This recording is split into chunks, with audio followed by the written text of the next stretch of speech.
Right, good afternoon, ladies and gentlemen, councillors. Not by mine. Does Steve work for British Rail?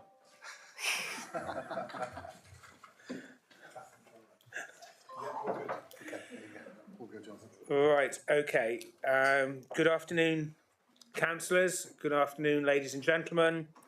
Can I thank everybody for coming this afternoon, which is very much appreciated. We are live webcasting this afternoon. I still want to call it this evening, I don't know why. This afternoon. So can I please remind members to use their microphones and remember to turn them off when they are not speaking. I would like to ask item 1, apologies for absence, but I think we've got a full house. No? No, Chair. We've received apologies from Councillor Lawford and Councillor Wright will be substituting. Also apologies from Steve Molyneux and Drew will be acting as lead officer today. Okay. Thank you, Amelia. Item 2, minutes of the meeting which were held on the 6th of February 2025. Are members happy to sign those off as a true record of that meeting? Is everybody happy with that? So moved, Chairman. Yeah. Seconder? Thank you. Okay, right. So I'll sign the minutes at the end of this meeting. Okay. And do members have any declarations of interest? Other than drinking water and swimming in the River Dart and the River Avon, etc. I presume that's all the interest that we have, which is very, very important for all of us. Item 4, urgent business. To the best of my knowledge, we do not have any items of urgent business. Item 5, division of the agenda. There are no reasons to divide the agenda. Item 6, which were questions from members of the public. Again, there are no members of the public who have raised any questions for this meeting. Now, I'm going to use my chairman's discretion. I would like to thank members of the Friends of the Avon, Friends of the Surfers Against Sewage. Sorry, I'm getting tongue-tied. Thank you very much for coming. It's very much appreciated. Louise Wainwright gave us a very, very good presentation at the last meeting, and I'm going to use my chairman's discretion to actually ask Hannah and Nikki to actually do a brief presentation from the most important river in the South Hams, dare I say, the River Dart. Sorry, Louise, I apologise. If you'd just like to make a brief presentation to us, and that's much appreciated, and thank you for coming. Thank you very much, Chair. Thank you very much, Committee, for inviting us. Hannah Pearson from Friends of the Dart, Nikki Reisker, 2 directors that helped start off community interest company about 2 years ago with the sole intent to try and leave the river in a better place than we find it today. I want to share with the committee today an introduction to the work that Friends of the Dart do. I'll do that very briefly, but for people that aren't aware, we'll just cover that. We'll cover our core work, but we'll focus mainly on our water quality monitoring protocols and processes. From that, we will cover a case study on some investigations that we have uncovered on a site at Kilbury, and then we'll move on to our plans for the rest of 2022. I'm going to sidestep then into the results that have been published today. So today is quite an important day in the water industry. EDM, Event Duration Monitor results, have been released for the whole of 2024. So we have an idea of how often and for how long each of the combined overflow pipes have been spilling, and that will be a combination of sewage and runoff water. Then I'll bring us back to our meeting today, and we'll talk about our engagements and our positive engagements that we have with South West Water, and then how we would like to propose a way forward for us as a community. And I see this very much as we are advocates for the river, but you guys are representatives of all the community, the bill payers, all our members, businesses, etc. So we'll propose those ways forward. So taking that further, so Friends of the Dart, it's our mission to advocate for the River Dart. We work to minimise pollution, to improve biodiversity and empower communities from the source to the sea, which is 47 miles long of River Dart. We do this through evidence-based advocacy and constructive engagement, constructive being the key word here. We aren't antagonistic, we aren't confrontational, we want to work with companies to try and improve the situation. We're working with South West Water, we will hope to do the same with farmers and other stakeholders within the area. We seek to contribute to the well-being of other rivers too. So it's really glad to see the Avon River Champions here, and thank you very much for the presentation that they did previously. And there are other rivers within our district and that South West Water have a relationship with, and so it's really important that we all combine and consolidate and work as one together. Now then, so Friends of the Dart, so what do we do? So when lovely Hannah first started deciding that she wanted to investigate further and work out why people were getting a little bit sick after swimming in the river, our organisation was starting to take shape. We realised that we needed to understand the situation, so we needed to understand from the community and from stakeholders what the position was. So community and stakeholder engagement is paramount for us. We are a voice for the river, but we need to engage with the community to understand, you know, what they feel and what their position is. We collate and we publish external water quality data. So we're trying all the time to be as transparent as we can and put everything out in the public domain that exists so people can make informed decisions about interacting with the river. We contribute to the national review on the water industry and policies around it. So we're quite active members within a national conversation to try and improve regulation and policy at a national level. We mentor newly formed water quality community groups. So we have a couple of newer, less developed organisations that we're helping follow in the steps that we've been doing. So water quality monitoring and doing what we do. We do collaborative monitoring with partner organisations. So we work very closely with the Environment Agency and Plymouth University also. So they are taking monitoring to another level with us. And so we work with them. And then water quality monitoring of the River Dart. We do that all year round. We do it weekly and we do it at numerous spots up and down the river. And then we react to certain areas where we see increased activity of bacteria, and we respond to that by doing extra searches around that area to try and pinpoint the sources. Now, if I can pass on now to Hannah to discuss water quality monitoring with you in a bit more depth. So we're getting to the point now where we have around 2 years of data, and as Nikki outlined, we're beginning to pinpoint problem sites and beginning to be able to understand really clearly what the issues are and what needs to happen in order to resolve them. Our water quality testing programme is gold standard, so we have mirrored the protocol of the Environment Agency, and we have a water technician who works with us 3 days a week, testing at 7 sites consistently. We're now moving into phase 3 of our testing programme, which involves continuing testing those sites and honing in on the tributaries and the more specific problem areas that we've identified. So we are using a combination of accredited lab tests and more informal tests to point us in the direction to identify, exactly what's going on. As Nikki said, informing our community is really important, and this needs to be year-round. It's not just we've done an amazing job of getting 4 bathing sites on the River Dart as a lever for change, but what we need to see now is that being monitored year-round, and we have the 4 DEFRA designated bathing water sites, and we have 3 further community designated sites that I'll talk more about. And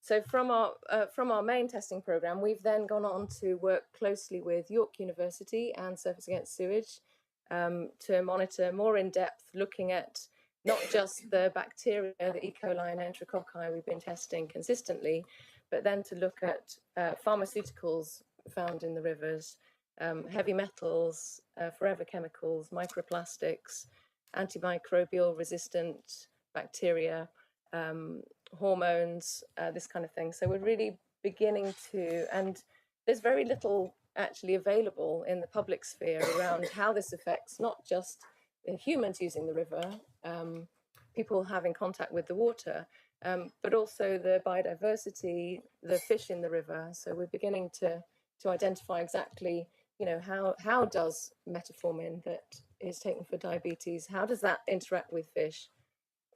There isn't enough information about that. And the way that water treatment, sewage water treatment was set up, it doesn't take into account the needs of this modern time where there's a lot of chemicals going through the system. And these are not cleaned in water treatment. We've also worked quite closely with Exeter University, looking at the microbial source tracking with the AMR, the antimicrobial resistant bacteria, and the impact that has on people engaging with water, how it affects their gut health. One of the problem sites that we've identified, if we could have the next slide, please, is so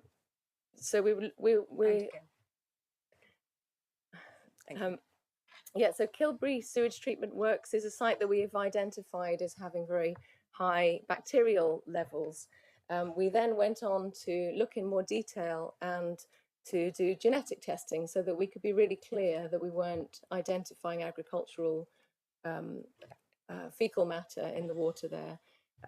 And so we've tested above and below Kilbury in a series of tests and seen very clearly that there's a high bacterial load coming out of Kilbury. I'm just using this as an example of one of the problem sites that we've spotted. Kilbury currently doesn't have a UV filter, and we've had a verbal agreement that will be put in place by 2027. We're still waiting for that as a formal agreement, something we can rely on and track. And the main thing that we noticed with Kilbury is that the amount of high bacterial load that's coming into the river is not counted as a spill. This is effectively treated sewage and wastewater that's going straight into the river, and yet it's you can see from our charts sometimes it's 10 times safe levels. Next slide, please. So this is an example of one particular week of testing where we've looked at our designated sites and our community designated sites. The results here are self-explanatory. This is just a snapshot. If we were to model this year round, we would see that based on DEFRA's bathing window between mid-May and the end of September and the testing, only Steamer Quay is designated as poor in terms of water quality. If we were to base it on our data, our testing year round, we'd see that all of these sites, except for Holme Weir, would be designated poor. And a poor designation effectively is unsafe to go into the water. And we really welcome that South West Water have, are supportive of the bathing water sites, and we really understand the complexity of the issue. It's not a quick fix, but there does need to be urgent action to remedy the water quality issues, not just on the Dart, but on all of our rivers. Next slide, please. So our plans going forward, you can see this map shows our Friends of the Dark monitoring sites, and we also have the 7 additional bathing water sites that we monitor. Excuse me. We're continuing to collaborate with our partners at the Environment Agency and the University of Plymouth. In 2025, we've got 66 sites that will be monitored, and that's over 1,000 samples. So we really have a very comprehensive idea of what's going on. What we want to see in the coming years is that we don't need to do this role. We're an unfunded community group, and we're understanding things in this much detail and what needs to happen. We want to hand it over to South West Water to resolve this issue. We want to see it moving forward. We want to be able to track that progress and see the positive changes. Next slide, please. And this refers to the data that was released this morning that Nikki was talking about, the event duration monitor data. And you can see that in 2024, the amount of spill events, so yeah, the amount of times that an asset spilled has gone down, and yet the indication of the duration of those spills has gone up significantly. So we aren't, thank you so much, we're not seeing progress here. What we need to see, and what we need to see urgently, is these numbers going down. We understand the impact of rainfall. We can see in 2022 that had a significant impact. And yet what we need is updates to the infrastructure that allow sewage to be treated effectively and to be cleaned effectively, so that it's not impacting the health of our communities, the health of our biodiversity, and the long-term sustainability of our people and planet. Thank you, Hannah. So thank you for giving us a case study on Kilbury and highlight and pointing out information that we've noticed on the Kilbury site, and also pointing out that though the EA monitor bathing water sites from May to September, we do all year round testing, and most of the sites that are tested, bar one, would, if all year round figures were taken into account, would all be classified as poor. And that's a really important headline to take away. Okay. So what I'd like to do now is I'd like to cover the engagement that Friends of the Dark have with South West Water. We're grateful beyond measure. Could we move on a couple of slides? What? No, this slide's great. Back one. Yeah, thank you very much. So we're grateful to South West Water. South West Water will engage with us. South West Water meet with us. South West Water collaborate with us. So it's a thank you to you, to pass on to your teams. Friends of the Dart are grateful for that. We have Nick Palin and we have Carolyn Cadman, who are great contacts. And we value very much their positive contribution to the bathing water application process when we put in 4 applications for 4 bathing water sites on the Dart. I'm sure the room will know, but we were successful. And so now we have 4 sites that are designated DEFRA bathing water sites on the Dart. We believe that there are other sites on the Dart where the community uses the water that aren't designated. And so we also test on those sites too, to make sure that there's enough information for people to make informed decisions about whether they feel it's safe to enter the water or interact with the water. We also welcome South West Water putting into place now a live alert system. So South West Water have got an app these days where they are alerting the community. The community can sign up to or download onto their phone, and you get an idea of when an asset, so when a pipe is spilling into the river, and you can decide whether you want to avoid that area or not.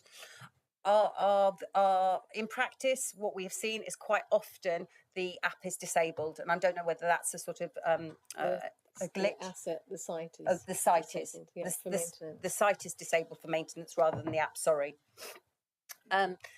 We're also grateful to South West Water and their announcement of the installation of a UV filter at Kilbury. So the case study that we mentioned, we've had verbal agreement that this will happen before the end of 2027, but currently no formal agreement.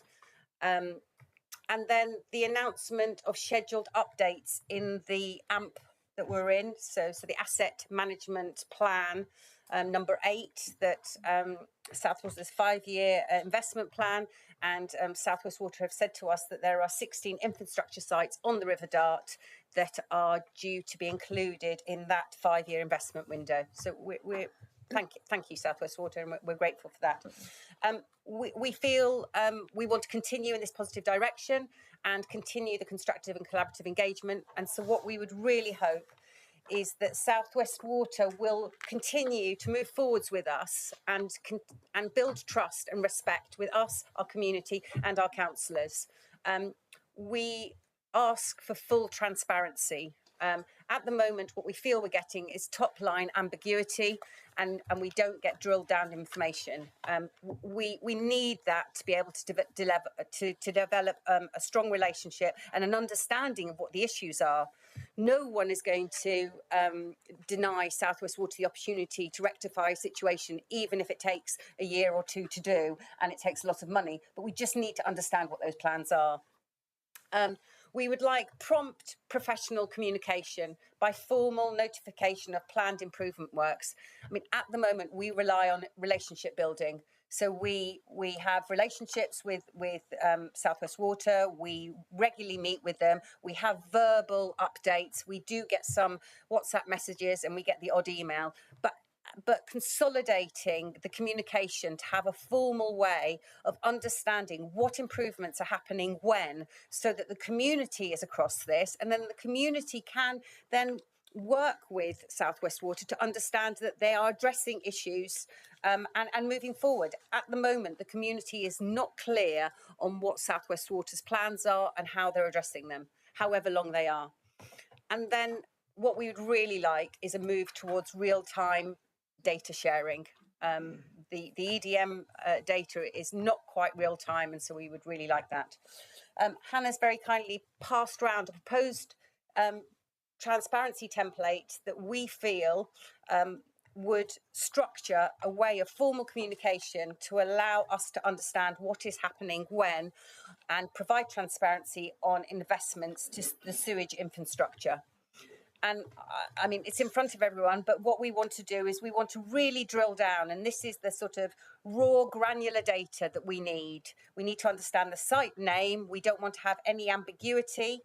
We want it referenced in all the ways that it is. So the permit reference, the asset type, the presence and type of screens at an overflow point, the water body area named, and the water body identifier. They use all of these references as a way of identifying assets and sites. And so we would like to be across all of that. We would like a full address of the site that's proposed for investment improvement. We would like coordinates of it, and then we would like to understand what treatment method that site, what treatment methods applied at that site.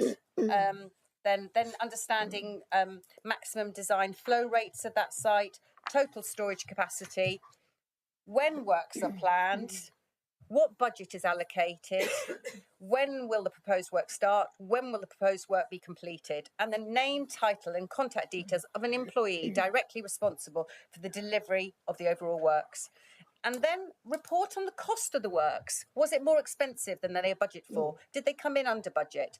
Then we can compare that to extra items that they invest in the future. We can understand whether they're whether it's a harder job or an easier job than they anticipated. It's a transparent approach that we are really seeking. In order to be able to monitor things getting better, to be able to improve, to be able to see things improving, we really need complete transparency, and that needs to be accessible, not just to government organisations. It needs to be accessible to everybody. Thank you. And I think maybe we've done our 5 minutes, 10 minutes. So thank you, everyone. I was conscious. I was watching. Oh, I'm going to get told off. We had 10 minutes and we did 10 minutes. So yes, here's some contact details for anyone that wants to contact us. And then we've included other points of contact within our organisation. Can I thank you very much for that? You're very welcome. Amelia always says I talk far too long. I don't know how she can even consider that. Can we thank you very much for that presentation? It is so important for all of our communities. Ben and I share the same district council ward. Most of the dart is shared with Jackie and I for the county council. And the work that you do for all of our communities is tremendous. And to all the work that you do as well for all our residents in the rest of the South Hams, it's really important that this is done. And this is the third meeting which we've had South West Water to South Hams District Council, which we thank you very much for. The water of the Dart for our patch is vital, and how we can improve it is really important. And I think this template is very, very good. I think it's perhaps something that we could try and work with yourselves to actually achieve for the rivers. Perhaps we can look at that in the future.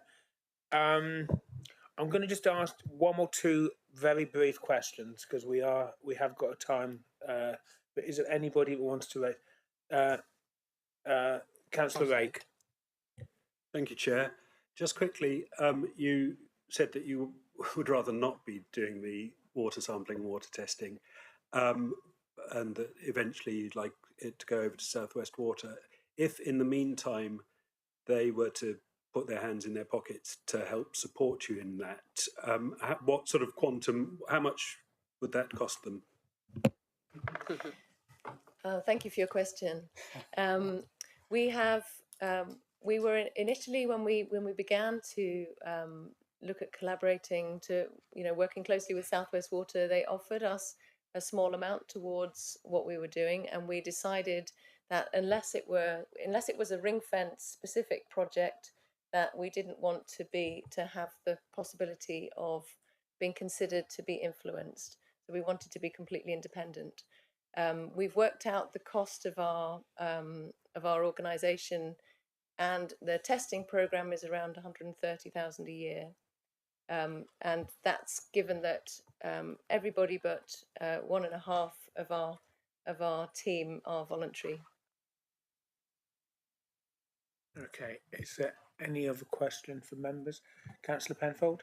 Where do you get the funding from at the moment? Do you get any funding from any bodies or organisations? Or? So at the moment, we're on a shoestring. We have small amounts of funding came in from different grants that we've applied to. Obviously, that's very time consuming. We've had some support from Devon Environment Foundation.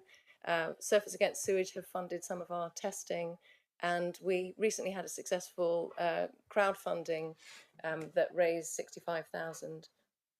So we're looking for, we need consistent funding really to enable us to be able to focus on what we're doing rather than raising funds. Thank you. Councillor McKay?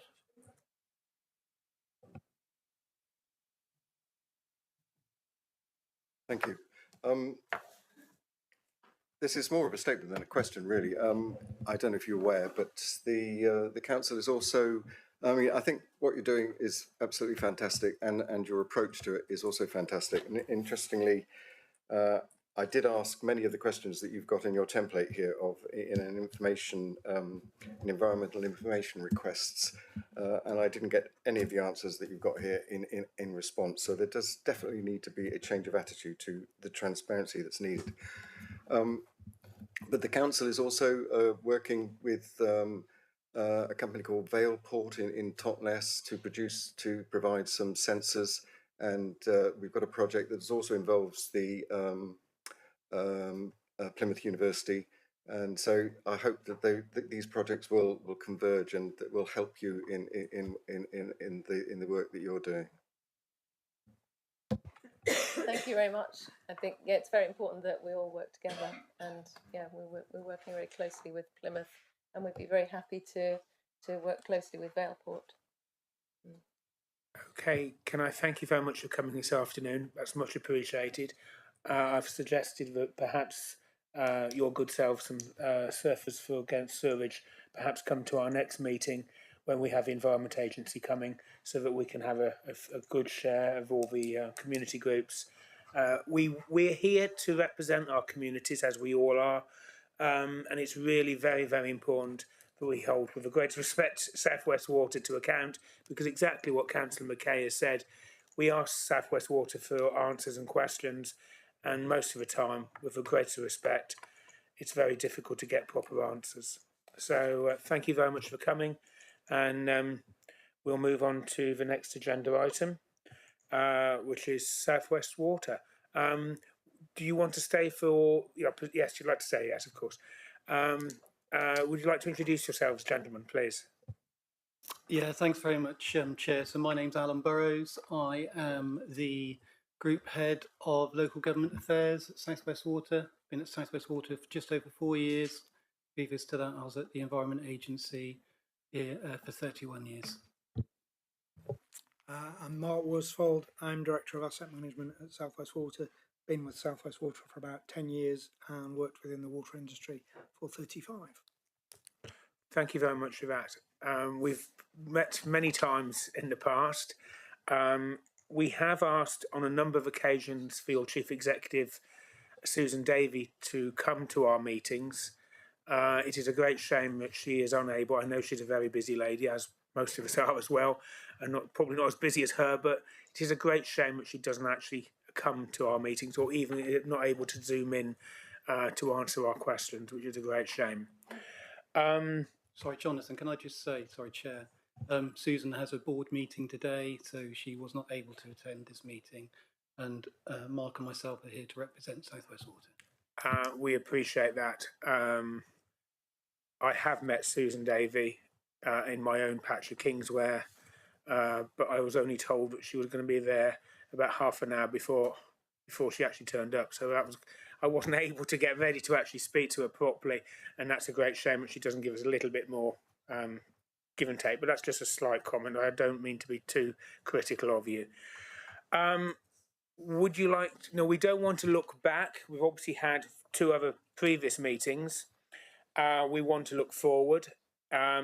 The press release which has come out today concerning the EDM and the statistics which you gave us now are quite frightening, particularly some from 2022 to 2024.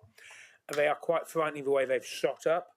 So perhaps you could answer, why is this happening? Because surely we want to start going down, or at least levelling, and that isn't happening at the moment. Before I answer that question, could I just respond to a couple of points that the River Dart raised, if I may, Chair, because I think it's important. Of course. Firstly, thank you for some of your comments on collaboration. We have, I think, done a lot better over the last 3 or 4 years on our collaboration with a number of groups, and I know that we can do better in other places as well. We have learned from the River Dart and the work that we've been doing with that organisation. There was a couple of points in the presentation I just felt was important just to expand a little bit in terms of monitoring of bathing waters all year round. There was a DEFRA consultation that came out. I hope, as the River Dart, Friends of the River Dart, you responded to that consultation, because in that there was the opportunity to express your views on whether or not water quality should be monitored throughout the year, or at least during the year in which a particular bathing water is being used. And you're nodding, so that's good. Obviously, we couldn't do it on your behalf, but you have done it, so that's good. As someone who goes across the lower ferry in Kingsware often to Dartmouth, it absolutely horrifies me that people are swimming at 7 o'clock in the morning in the Dart in January and February, and there they are enjoying it. So it does happen all through the year. It does, but that was the purpose of the DEFRA consultation, to work out when monitoring should be done, and in fact where it should be done, particularly on those bathing beaches within your local authority area that could be a mile wide, but they decide to swim at one end compared to the other. So there was some local decisions that came into that consultation that were considered as part of that. So that's the first thing. The second thing on impacts of, I'm going to call them hormones or chemicals that come out of our sewage treatment works. It is fair to say there has been quite extensive research on the impact of hormones, particularly on salmon and sea trout. What happens is it does affect the sex of the fish and therefore the reproduction of that fish. And some of that literature is quite clear that things do change as a result of those inputs into the environment. The question then next is, how do we resolve that? And I think that's a question that still needs to be answered. The question around maintenance and some of the fact that some of our EDMs are not operating sometimes when you look at our website, that is a true fact. That's absolutely true. Our maintenance of our EDMs has improved significantly over the last 3 years. We're second overall in the water companies. 93.8% of the time our EDMs are operating. Our permits require us to have them operating greater than 90%.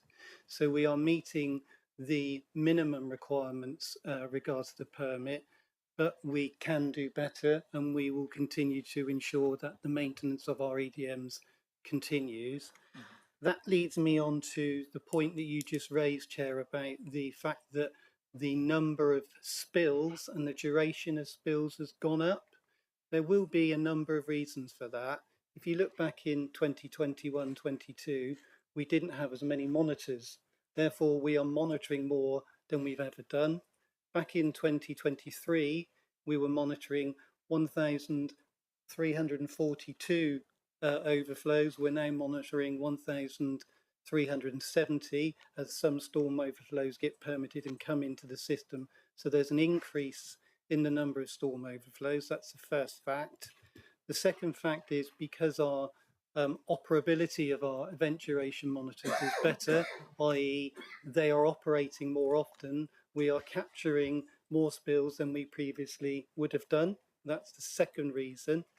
The third reason is that the weather does, rightly or wrongly, have an impact on how our storm overflows operate and when they operate.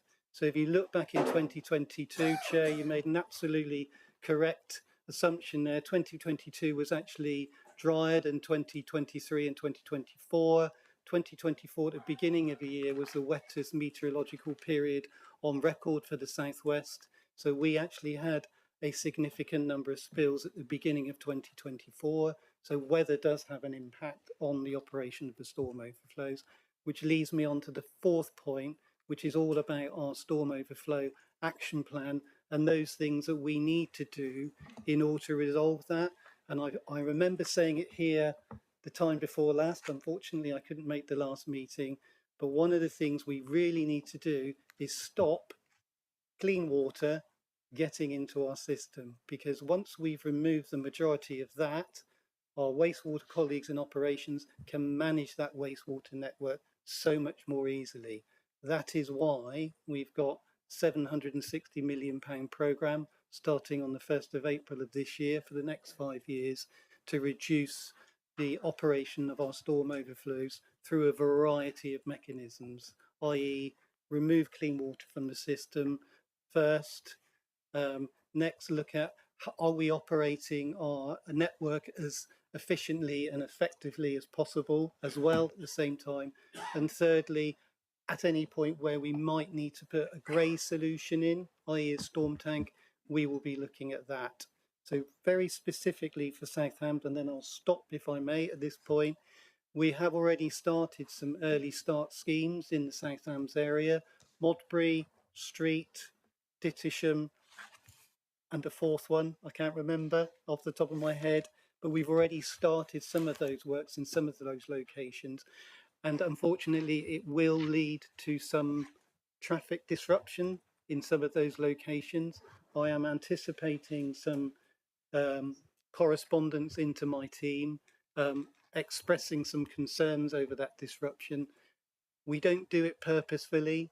we need to do things in order to get the work done, and sometimes that will cause some impact. So we try to do it as best we can. Sometimes the periods in which we operate are unavoidable, but those are the early start schemes. And my colleague Mark now can just talk about what we're doing now for the next 5-year period. And I know we've shared, because you put it in your slides, Hannah and Nikki, about the AMP8 investment. We've shared that with the council as well. We will share that again because it has been refined a little bit as we move forward into the next 5-year business plan period. So, Mark, would you mind just talking about our AMP8 investment? Alan. In terms of storm overflows, there are 137 storm overflows in the South Hams region, and across South West Water as a whole, there are 1,370. So you are actually spot on, 10% of all the storm overflows in the region.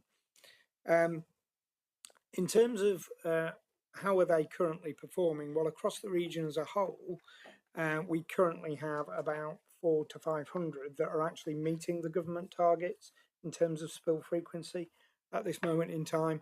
But that means we've still got to invest in over 800 over the programme that we're looking forward on. Now, the government set targets that those should be delivered over a 25-year period by 2050. We don't think that's good enough. And we've forecasted and set out a programme of delivering all of those over a 15-year period so that we will finish by 2040, 10 years ahead of the government target. So what does that mean for the South Hams? Well, 40 in the South Hams are currently meeting those targets. We are profiling it and forecasting delivering 48 storm overflow improvements in the South Hams area over the next 5 years, with 25 in the following 5 years and 24 in the final. So overall, they'll all be achieved by 2040, but what we are seeing is quite a lot of investment. Now, as Alan says, we are looking to invest about £760 million over the next 5 years on storm overflows. And what does that mean in South Hams? It's probably in the order of about 100 to 150 million that we will be spending in the South Hams area on storm overflows. So that's quite a sizable programme. All of those are currently with our contract partners, and they are currently designing up what does that mean in terms of storage, what does that mean in terms of activity that will be occurring. And they are also all then being programmed out over the 5-year period. There are about 5 or 6 that need to be completed by 2027 to meet the EEA timelines, but the majority currently have timelines to 2030 on them. That's not to say we're going to do them all in 2030. We're not. We're programming those out at the minute, and that is the work our contract partners are doing to do the detailed design, look at where that work is going to be, and to be able to then program and set dates and baseline dates. Our regulators are being very clear to us that they want updates on those every 6 months, and we will be providing that data to them about the profile, where are we on delivery, and on what is the scale and scope of that activity. So a lot of the things that everybody wants at the minute is they all want to know the detail of every single one of those schemes, and when is it going to be on site. And at this moment, I don't know the answer to that because we're still putting that programme in place with our partners, and we're putting baselines in place. But we do have, and we will be communicating through what is known as the Storm Overflow Action Plan, what those updated dates will be and when they will be put in place. So we are looking at how do we transparently share all of that information, both through our own WaterFit site, so that people can see and understand that delivery, and then also talk about how that's being delivered and how things are being progressed. But as you can imagine, 291 overflows and £764 million takes a bit of planning out as to work out where you're going to spend that, where's it going to be, and in what form.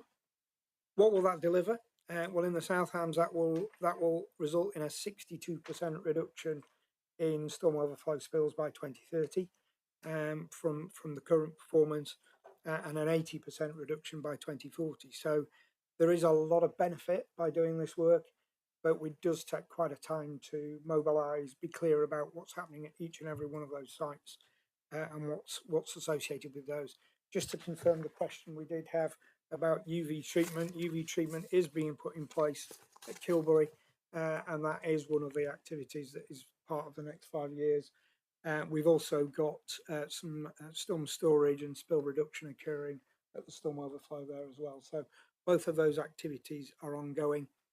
And a lot of that work has been targeted towards the new bathing water designations that have occurred. So actually, prior to those designations going in place, the number of storm overflows that was going to be done in the South Hams area was less. And when those came online during the price review process, we reprioritised the programme because those are now defined bathing water sites. And as a result, there are more storm overflows being done over that 5-year period in the South Hams area. Okay, thank you very much for that. Now, members, Councillor Oram, do you want to raise a question? Well, thank you, Chairman, but you actually took my question right at the start of the meeting. My question was I going thought to you be could be more forceful than I was. Wow. my question was quite simple. Where is Susan Davey? Well, you've already answered that for us. We've invited Susan Davey here on several occasions because we want to hear from her so that she can be held accountable for what the company has been getting up to. I mean, I'm pleased that she sent apologies, because at least then I'm encouraged that she knows what an apology is. Because I can only describe this as maltreatment of our residents and our environment. And we've asked her to be here so we can ask her these questions ourselves. So that was going to be my question, Chairman, but you brilliantly took it from underneath my feet. Thank you. Councillor Rake. Thank you, Chair. A little handful of questions, but I'll try and rattle through them with your forbearance. Thank you.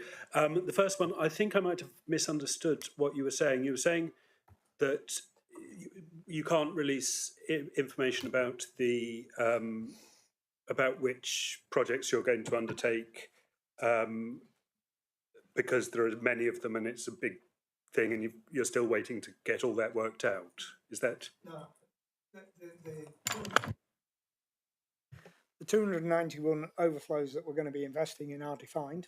I can tell you exactly where each and every one of those sites are, and I can tell you what the regulatory compliance date that we have to deliver to the Environment Agency is. The actual planning of when each scheme will be on site and what activity will be specifically happening at each one, we have data that we gathered during the price review process that set out our views of what those things are. But as you can imagine, as you go through the detailed design process, we've done all sorts of hydraulic modelling that says a tank should be this size, and we've used that as the basis of building our business plan with our regulators. But when you get into detailed design, you're actually going to that site, you're looking at the specifics in that location, you're finding out more detail about what services are nearby, high voltage electric cables, all of those things. And suddenly where you think you were going to put a tank, you might not be able to put a tank, and therefore your plans need to change. So the specifics of what exactly will be built at each location, what exactly will be removed in terms of surface water, are subject to change. And therefore the timing of when exactly they're going to be delivered over the next 5 years, I can't put a pin in it at this moment in time. But I do know that those are being programmed out, and we will have more and greater visibility of that over the coming years. Okay, so I mean, because this and in fact most of my questions are about trying to hold two seemingly contradictory things in my head at the same time. So I've heard what you just said, but we are talking about a plan that's going to start in 4 days' time. Yes. Right. So I'm just wondering how that kind of, there are lots of unknowns, but we're starting in 4 days' time. I said earlier on that we've already started some schemes because we know that we have the known knowns now, what we need to do, where we need to do it, how we need to do it.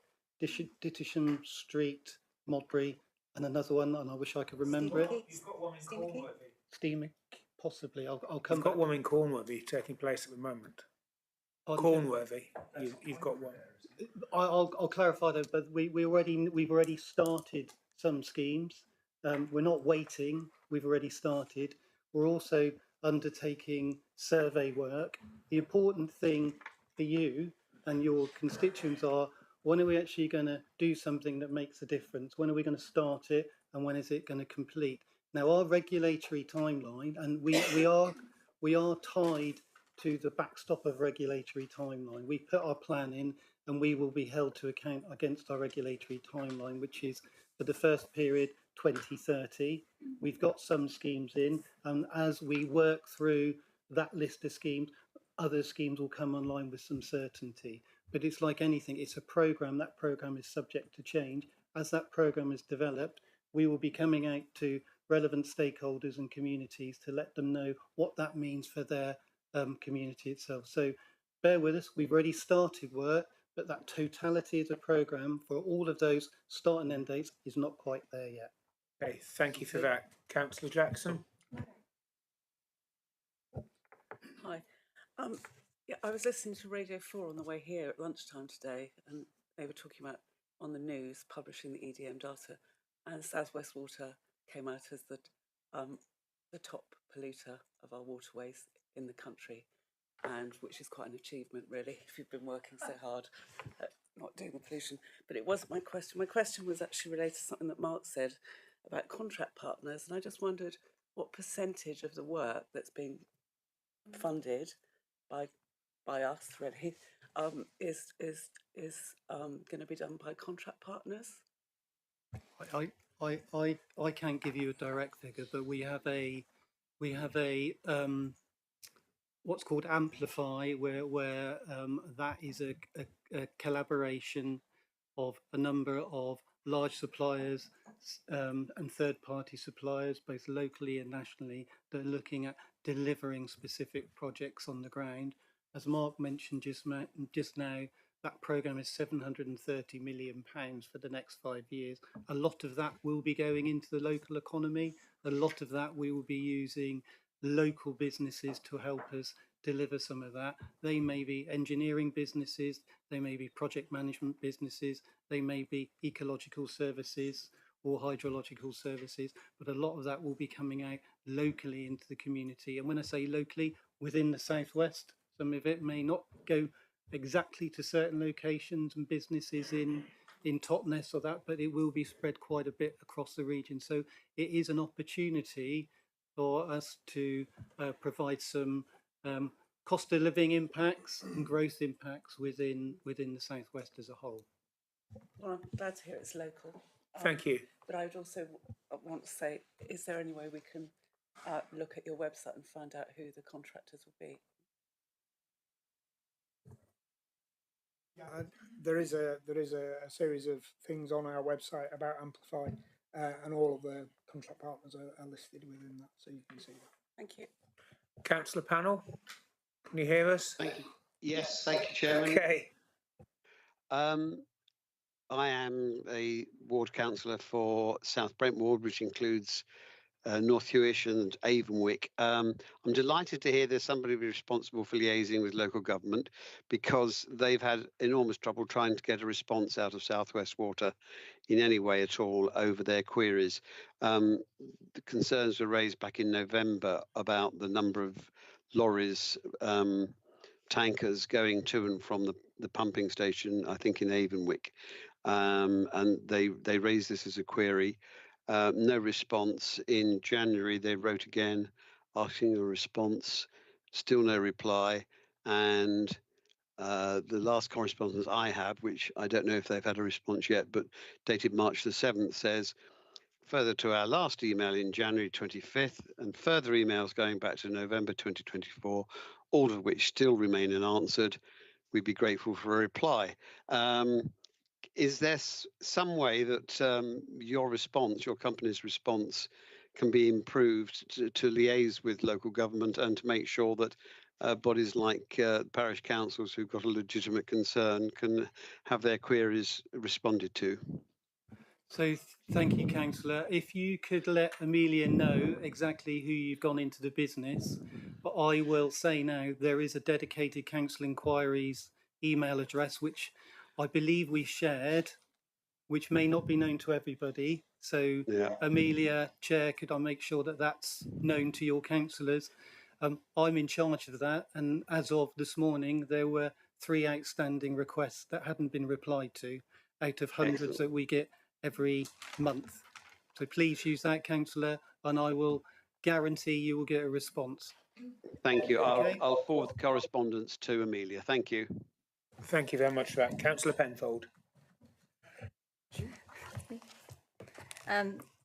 Okay, so I want to set the scene a bit. I've been asked to ask a question on behalf of residents in Compton, so I'm the ward councillor for Malden and Little Hempston.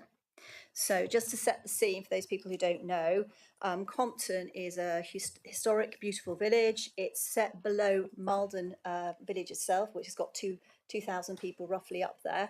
There's about 30 homes down in the village of Compton.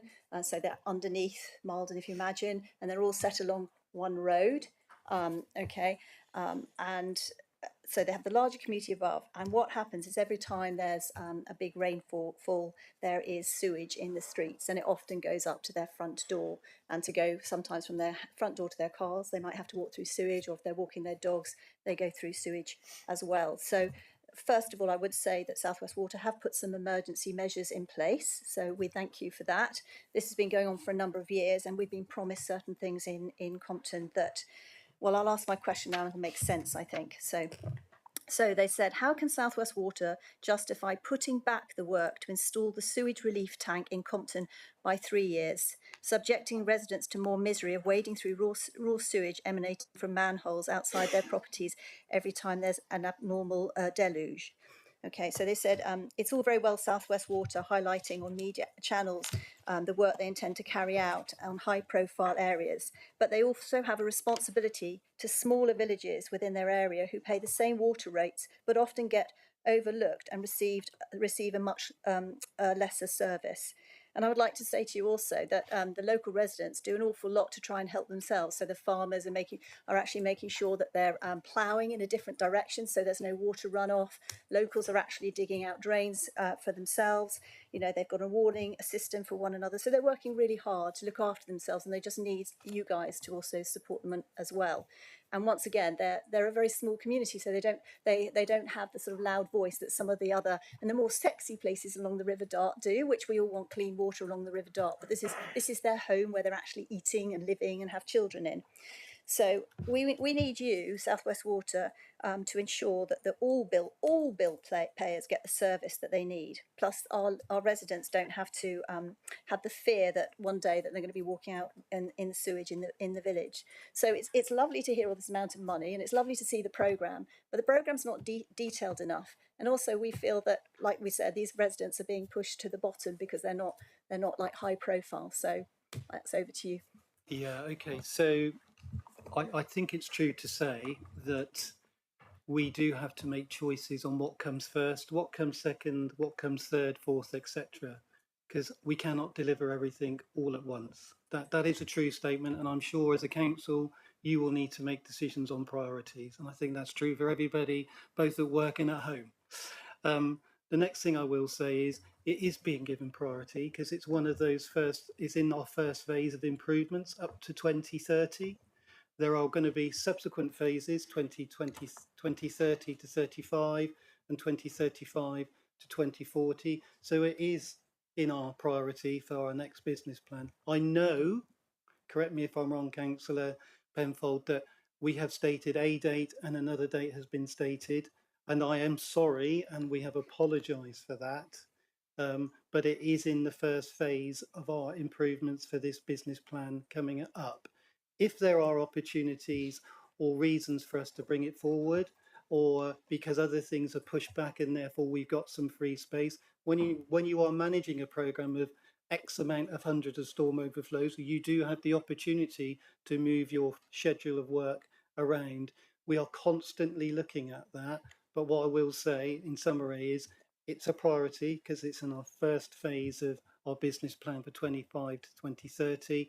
And I can only apologise again for any of the confusion that has arisen as a result of us saying one date and then given another.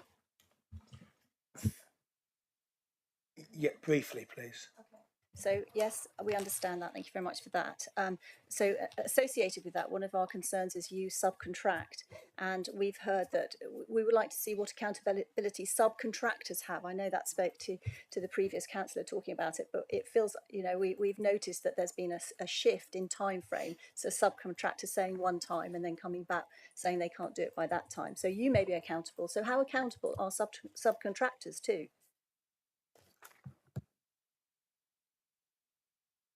Yeah, I mean, all of the contract partners have timelines associated with them, and we do hold them to account for their delivery and their timelines. So they are accountable for the delivery that we're expecting them to do, and we do monitor them on a monthly basis about where are they and are they on target for that. Okay, thank you. As also a councillor of Councillor Penfold for Compton, we were promised for years 2025, March 2025, for the work to start, only for it to be kicked literally into the long grass. You say it's a priority, but with a greater respect, it's not a priority, because these people have had to literally walk in sewage on a regular basis, and one person's dog actually nearly died because of it. And I know it's only a dog, but you know, dogs are very important to all of us, and this lady could have also been seriously hurt as well, or poisoned, as could those residents. So it's a great shame that you set these targets and you give us dates, and I know you're being cautious about giving us dates, I can understand that, but it's really difficult that when you've got a date and then you just kick it into the long grass. Councillor Pablo, please. Very simple question. Are you winning the battle or you're just patching up the problem? Yes or no? Are we winning the battle? We are starting to face. We are starting to face the battle, and we are starting to make improvements. Yes. But I'm worried when you talk about all these projects for 2030, 2040. What is going to happen in 2040? Are you patching up, or you will have millions of other projects coming in? So we have. Okay, so we are required by law, under the regulations, to deliver these schemes by certain dates. We've signed up to it. It's in the National Storm Overflow Action Plan. I believe I've shared the link with yourselves on the numerous occasions, which shows those deadlines that we have to meet. They are in 5-year periods, because that's the basis on which we receive our funding from Ofwat. Within that 5-year period, we will deliver some schemes within the next 6 months. We will deliver more schemes in 12, 18, 24, etc., etc. Some of those also, unfortunately, require others to approve what we're doing. So we are beholden sometimes to other regulators. We may well require planning permission from your good selves to enable us to do things. Those things may take longer than we had anticipated. So sometimes we do have to accept that timescales do change, but the backstop is 2030, 2035 and 2040. Those are 10 years ahead of what the Secretary of State originally asked all water companies to deliver against. Okay, thank you. Yes. Councillor Eadie. Thank you, Chair.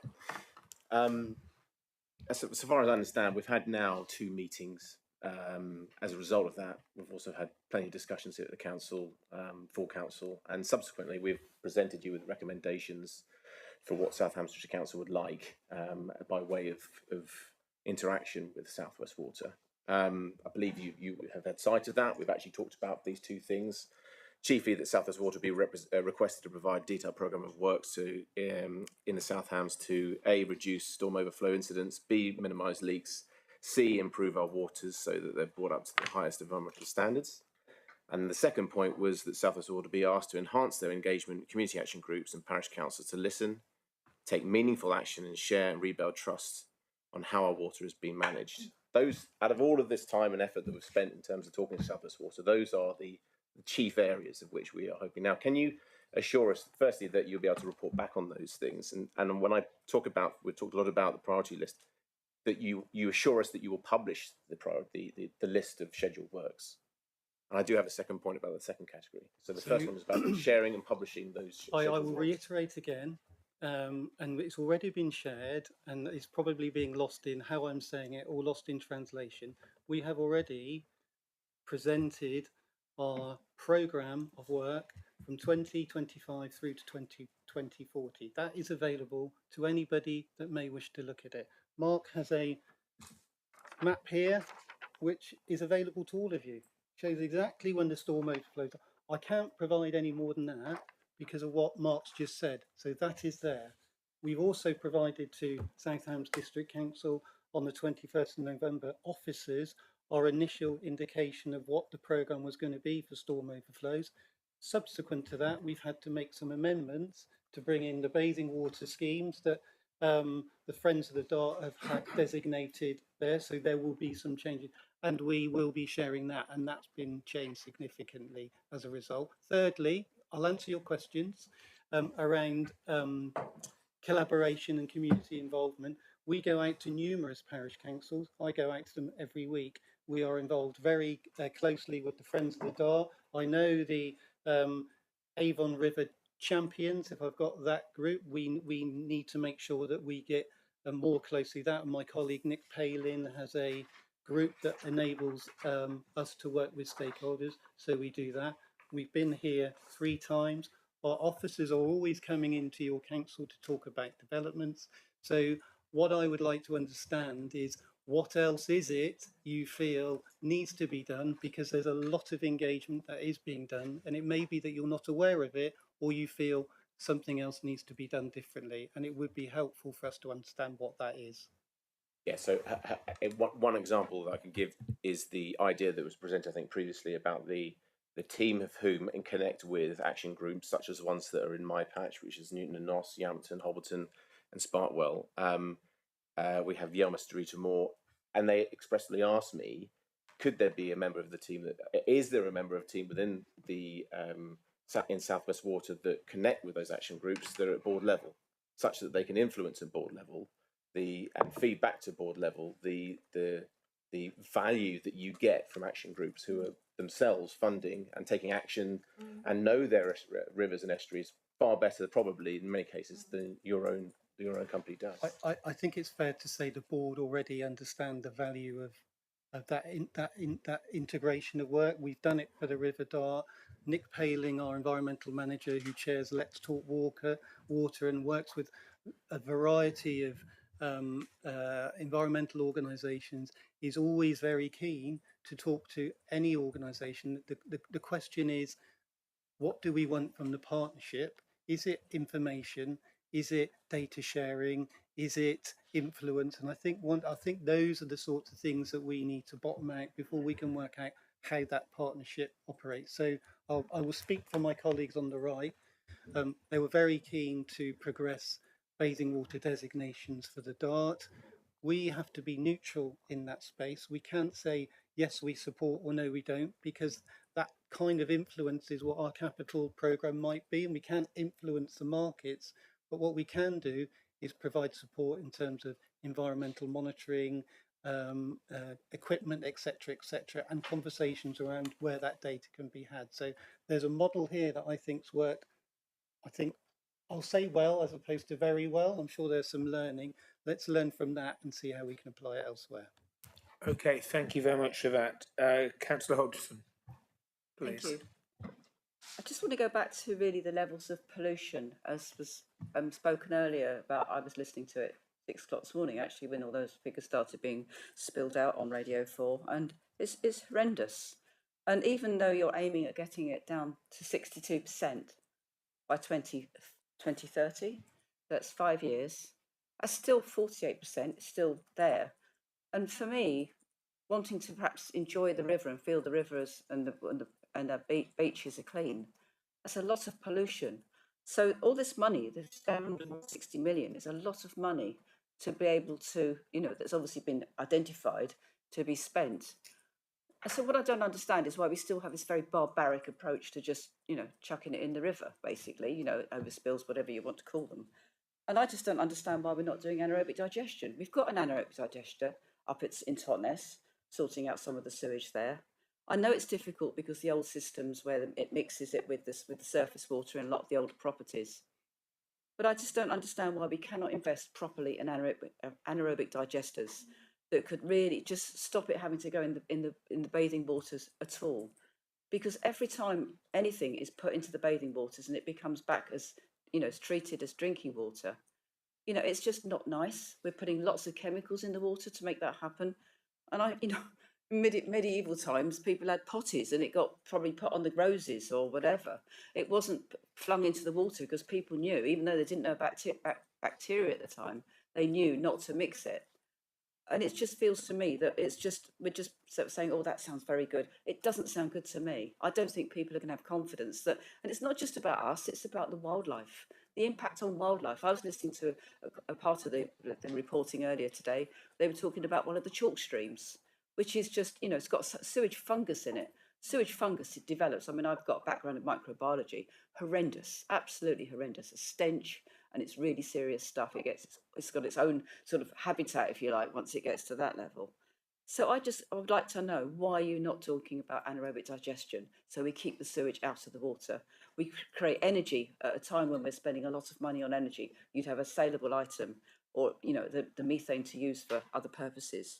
And we'd also be able to return some of that material back to the soil. We've got major soil depletion into the estuaries, as we know, again, because a lot of these overflows, the extreme weather.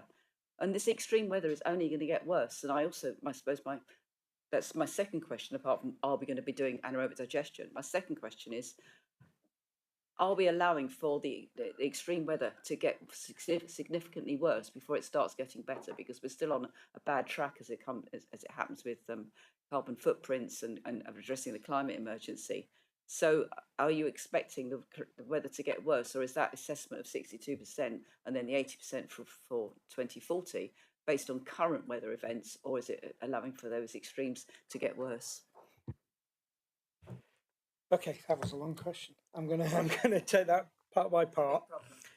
So if we look back at the journey, so foul sewage and stormwater has been being mixed since sewers were created, and a lot of the work that has been done over the life. So when water companies were privatised in 1991, actually in the southwest, 40%, only 40% of the discharges were actually treated before they were discharged into the sea. That meant 60% of sewage was actually sent neat out through long sea outfalls into the sea. Now, a lot of the work that South West Water did in what was called the Clean Sweep programme in the late 90s and into kind of 2008 time actually took that 40% and took it up to about 97%. So 97% of all flows are now treated before it is returned to the environment. 3% of that is actually passing over storm overflows.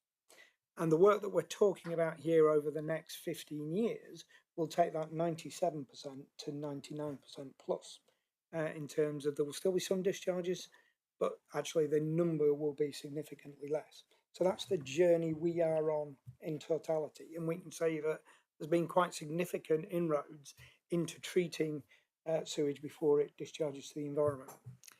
Anaerobic digestion that you touched on there is actually a treatment process which takes the sludge and the biosolids from a treatment works and actually then treats that so that it can then be, the bacteria is killed in that anaerobic digestion process, and then the sludge can go to land, although there are some challenges emerging now around things like microplastics, and we heard earlier about PFAS and AMR.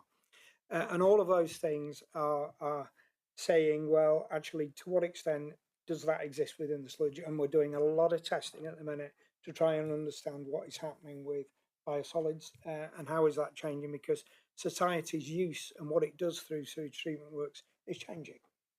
We've seen, for instance, in the last few years, government ban the use of microplastics within makeup and things of that nature, because actually that was finding its way all the way through. And whilst 99% of that was being removed through the sewage treatment works, it's still present within the sludge, and that's something we're trying to understand what the impacts of that is and the scale of that, and that's society as a whole at the moment. So anaerobic digestion is good. I completely agree with you. We're actually looking to move to the next level in the southwest by moving to advanced anaerobic digestion, and to then put all of the sludge in the southwest through advanced anaerobic digestion, which will destroy a lot of those components because it gets to much higher temperatures, and therefore destroys those issues. And that will then mean that there's a much smaller volume going out to the farming community, but actually what will be going out to the farming community will be much more appropriate in terms of nutrients, and those nutrients can then be returned to the soil. So quite a lot of work happening in that space. We are looking to move quite strongly in our sludge strategy to advanced anaerobic digestion, and that will actually reduce the volume of biosolids to land by about half as well in the process. So I hope that answers your questions in terms of advanced anaerobic digestion. The issue we're facing with storm overflows, of course, is that it isn't actually getting to the treatment works, and the storm overflows are there to actually protect homes from sewer flooding. And when we see significant rainfall come, then that's when the storm overflows are activating. Now, your question is, are we planning for just today, or are we planning for the future? Well, our storm overflows have been designed based upon a series of climate change modelling assumptions and suites, and actually across the southwest we did 18,500 model runs to look at different climate change analysis and different climate change scenarios to then understand, are we designing our storm overflows for the right level? So all of the designs we are doing take into account all of those current views about climate change. Now, the risk is always, is climate change going to go in faster than those assumptions in the modelling? And we are keeping up to track with all the work that the Met Office and others are doing around climate change, and updating that with new climate change assumptions as those come forward. But we have actually done quite a lot of modelling to look at what are they being designed against, and will they then achieve the design criteria that has been set up to 2050. I hope that answers the question. It's informed me, but I just think there's much more that could be done. There's an awful lot more that could be done. I understand how you're going forward, and I understand that I understand anaerobic digestion is a kind of is a good system, but I just feel it's just such a slow process. So this community, all communities have suffered because the privatisation. I remember in 95, 96 when they were talking that it became a big one of the big EU campaigns against it because there was people getting polio out on the east coast from where the sewage was going out to the sea there, and it's a constant worry for everybody while we've got waters that we can't trust. So it just feels that maybe if we can't stop it going into the water, maybe we should actually look at sort of Councillor Hodgson, could you make it things. A question? Okay. Sorry. Yeah. I apologise. It's all right. So just my final because you're such an expert. I don't apologise for disturbing you, but one slight little question at the end really is, I know this is a bit sort of off scale here, baby, but given the level of upset in the community and the level of kind of maybe a bit of compensation, my question actually is whether or not you would consider being able to deliver a footpath that's been long awaited in this area between Totnes and Little Hempston as part of, there's a planning application you've got at the moment, and I wonder whether you would consider putting that through as part of the 106. I know, because you will be doing paths anyway, so it's a bit, as I say, off the line, but it's just a final ditch to try. I wonder how you got that in. We would very much like a commitment, please. Yes. So you've received, I think, numerous responses on this issue. At the moment, we understand that the discussion's over a cycle path, as I understand it, not a footpath. Currently, that conversation is with Devon County and Highways. We need to await the outcome of that decision, and then we can engage again in a conversation. We did write to Caroline Voden as well. We're not holding anything up. We are not holding anything up. We've already offered access to part of our land, but we are not the whole solution. There are also private landowners that will need to be brought into the process. So there's nothing that we're doing that's holding anything up. I can't say it any more than that. We are supportive, but others need to do something before we can move to the next step. Can I answer a second part of the lady's question, if I may? Briefly, please. Yes, I please. will. So we did put an ask out to all local authorities across Devon and Cornwall for them to nominate a number of 2 or 3 people from the Scrutiny Committee to come and look at our facility at Crewe, which is a Centre for Resilience into Environment, Waste and Water, Exeter University. Now, I need to check. I know the email's gone and I know we've sent a reminder, and I'd just like to check that you've clocked it and somebody may be wanting to come along next Thursday, because we're looking at just having an afternoon session now rather than a morning and an afternoon, because some councillors, unfortunately from other local authorities, didn't want to come along. So we could open it up maybe to not 2 but 3 or 4. Okay, so if you'd like to take that away, some of the questions you've asked about sludge impacts, there's all part of the research that we're doing with Exeter University. Right, thank you very much for that. The access route from Little Hempston to Totnes has been fully supported by Devon County Council some fortnight, maybe 3 weeks ago now. Devon County Council and the highway officer is perfectly happy with the route. So we just need your good self now to actually put it, or give us permission to actually access it and put it part of a planning application, please, because Devon County Council have no objections to it whatsoever. So we're almost there. Now I'm going to ask, we've got still quite a few questions. So what I'm going to do now is, if you ask the question, Amelia will take the question down and then send it to yourself, because otherwise we're going to probably be here for very many hours still, which would be perfectly okay. But Amelia has to go somewhere, I think. I'm joking. Councillor McKay. Written question? Or? No, if you read the question out you've got, Amelia will notify it. We'll actually write to South West Water and ask for a reply. I don't have a written question to read out. I suppose I just wanted to follow on from what Councillor Rake was bemused about, I think, in terms of the project planning. I mean, you have to recognise the fact that since privatisation, you've had the sewage works and the whole network has been in your care for 33 years. I find it a bit bizarre that we are now in a position where you're having to look at a plan as if you were starting from a clean sheet.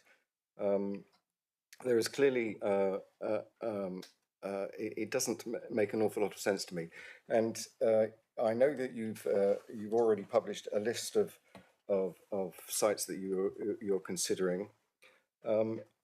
For me, I would have expected this to have been the other way round in terms of we've had a price rise. You've had to negotiate with Ofwat and to get that price rise. That must have been premised on a project that you understood, and you had some measure of what needs to be done in order to fix the problems that clearly exist. I mean, it also begs the question why those problems exist, really. I mean, I haven't had a chance to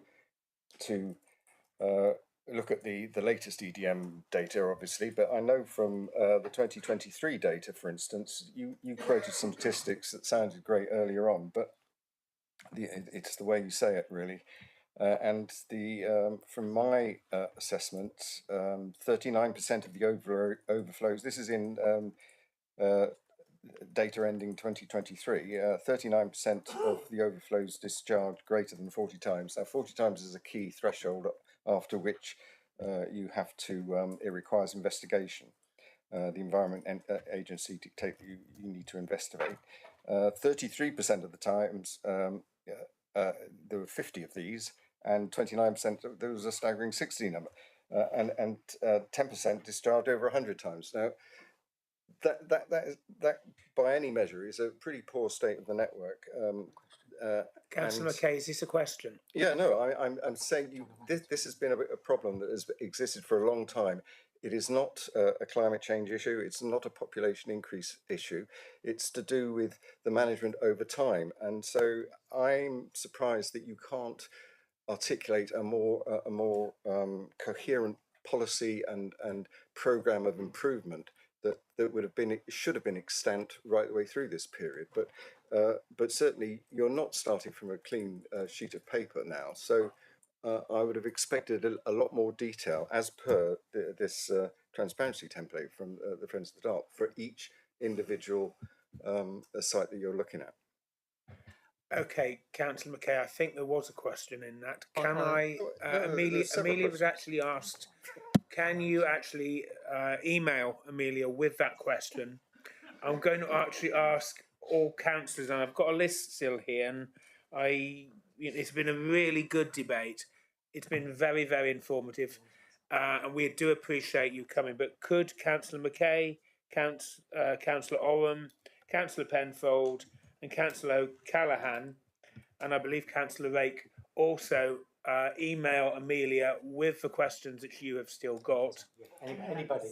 And if anybody else has got any more questions, if you've got questions that you would like answering, I wanted to actually come back to the community groups to ask questions at the end, but I'm afraid we just don't have the time to do that. Chairman, point of order. Yes, Councillor. There is no indication in our agenda pack that there's a strict timeline for questioning today. I'm afraid I must protest. The members are here today to ask questions and receive answers in the same session. I haven't had a chance to ask either of my main questions today. And if we're just going to send questions on to South West Water in an email at a later date, then I'm sorry, Chairman, why are we here? I'm perfectly happy to continue, but I've got my officers who are asking me to actually move on. But I'm perfectly happy to do that. I understand totally what you're saying, and I will now go back to the questions and actually ask councillor members to actually ask those questions. I perfectly support what you're saying, but I'm being told what I need to move on. So I'm going to go back straight to you. Councillor Owen, what would you like to ask? Chair, can I answer Councillor McKay's question? Yes, because it's really important. Yes, of course, sorry. First of all, legislation changes and legislation will drive what we need to do by law. The Secretary of State required all water companies back in 2022, is that correct? 2022 to develop a plan which would meet the government's commitment to reduce the number of storm overflow operations by 2050. We submitted our plan. That plan was in the middle of the previous price review. Therefore, we didn't have an opportunity to change that price review plan until this current business plan period, which is coming up in 2025. So we submitted that plan. Secretary of State signed it off, having gone back to and fro for about 6 to 9 months. I think we provided in the region of 41,000 pieces of information. That plan was signed off. We are now beholden to that plan, which is a storm overflow action plan, which is what you will see here in the link that I've provided on numerous occasions, which shows when your storm overflows in your patch will be addressed by the dates of 2030, 2035 and 2040.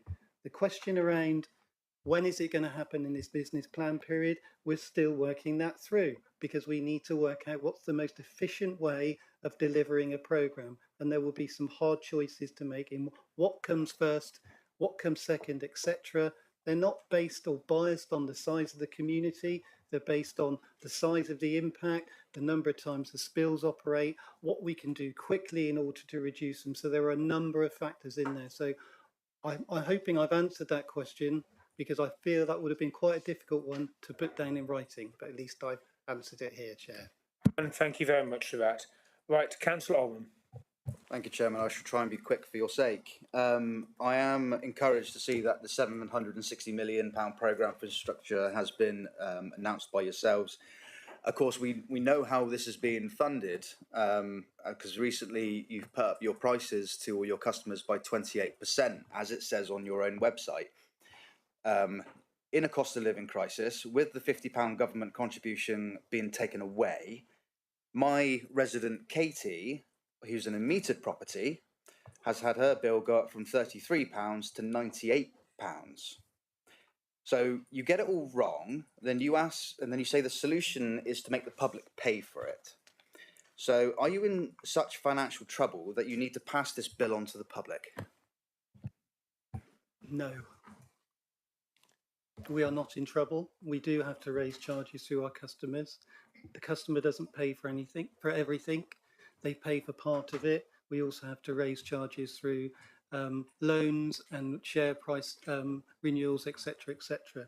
Yes, the price of delivering water and taking wastewater away has increased, and we've made that very clear that that's what we have to do. Our customers have said what they want. They want us to reduce storm overflows and they want us to go quicker than 2050. There is a cost to that, unfortunately, and that's what we are having. That's why we're investing the £760 million to reduce storm overflow and pollutions over the next 5-year business period. Chair. Thank you very much. Councillor Penfold. I will take my question. If Alan will promise he'll respond to my email, I'll take my question away from the committee. Thanks. Councillor O'Callaghan, please. Hi, good afternoon. My question is very similar to the one just previous. I've just opened my water bill, so I've got first-hand, hot off the press news. Worked out that my bill is just over 60% increase from 24 to 25, whereas customers were told the average increase is 28%. Mine is actually 31%. If you include that government £50 contribution, which has been withdrawn this year, and South West Water would know it's been withdrawn, that's over 60% increase. The previous person mentioned had a higher increase than that. So we've been given the wrong information. It's very disingenuous. That's a huge increase from a company which has given such a poor performance on pollution as we've heard. Why has this not been said? You know that the government's contribution was withdrawn. Why has this not been made clear to customers? Why haven't you made an attempt where you have such a large element of remuneration by senior management? Shareholders get a very big dividend. Why haven't you made any attempt to cover that £50 government contribution through your own funds? More than 60% increase, and I'm on an assessed charge. I can't have a water meter. I live on my own.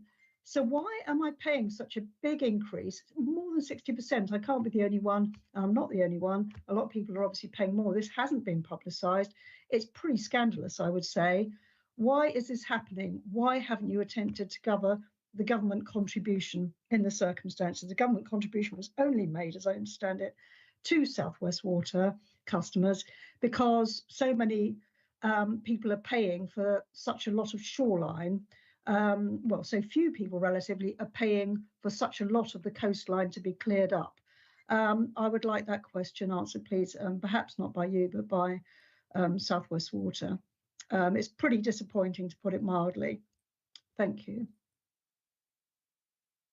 Alan, would you like to answer that? Sorry, I didn't think I was going to answer it. Then the lady said South West Water. So it was a government's decision to withdraw the £50 support to South West Water customers. I understand that that was extended for a period of time, but they decided to withdraw that £50. That is a question for government, not a question for South West Water. It was specifically what the government had put in place to reduce the impact of those bills. Over the period of time, interestingly enough, our bills haven't gone up as much as other water companies. We've managed to keep the price of those bills down significantly compared to other water companies, and our prices are not going up as high as other water companies because we are good at managing our finances, and we are regulated very, very, very carefully because we're a FTSE business under Pennon were regulated very heavily by the financial institutions, and we produce our accounts both on a yearly and half-yearly basis. The point about your bill, Chair, if I can just remind you, I can't go into individual cases here.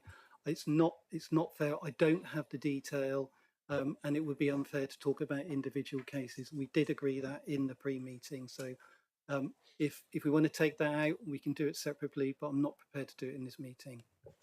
Thank you very much. Just to build on what Alan said, as part of the final determination, we have set aside a support for affordability for all customers in the process, and there is £200 million over the 5 years set aside for customers to apply for around that affordability. So we have responded to the issues there about affordability, and I think in both of the cases that have been discussed, those can apply through that affordability process.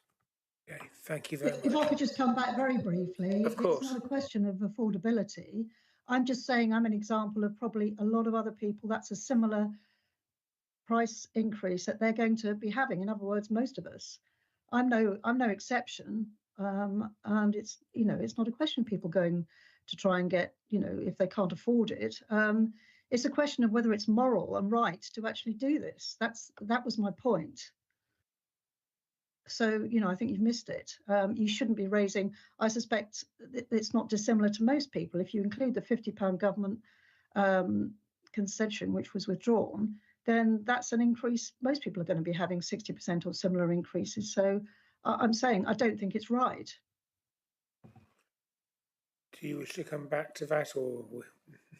Again, it's very difficult to talk about specific cases. I think it's best. I don't think it's a specific case. I think the issue is the actual amount of money that it's been increased. My bill has not gone up by that amount. I'm on a meter. It may be different for unmetered premises, but if we can have a specific, very clear question on that, I will take that one away, Amelia. Okay, Amelia will get that to you. I will answer it, and I know the questions there on our website. Okay, thank you. Members, are there any other questions? Councillor Rake. Thank you. I've got 4 questions, but they're one sentence each. You placed great emphasis on the fact that you were required to do certain things by law. Have you ever failed to meet your obligations in law? Secondly, is there anything in this template provided by Friends of the Dart that you find objectionable? And if not, can you commit to meeting this level of transparency? Thirdly, I can't understand how it's possible for a sewage treatment works and storm overflow to be simultaneously suitable for additional dwellings and yet be spilling all the time.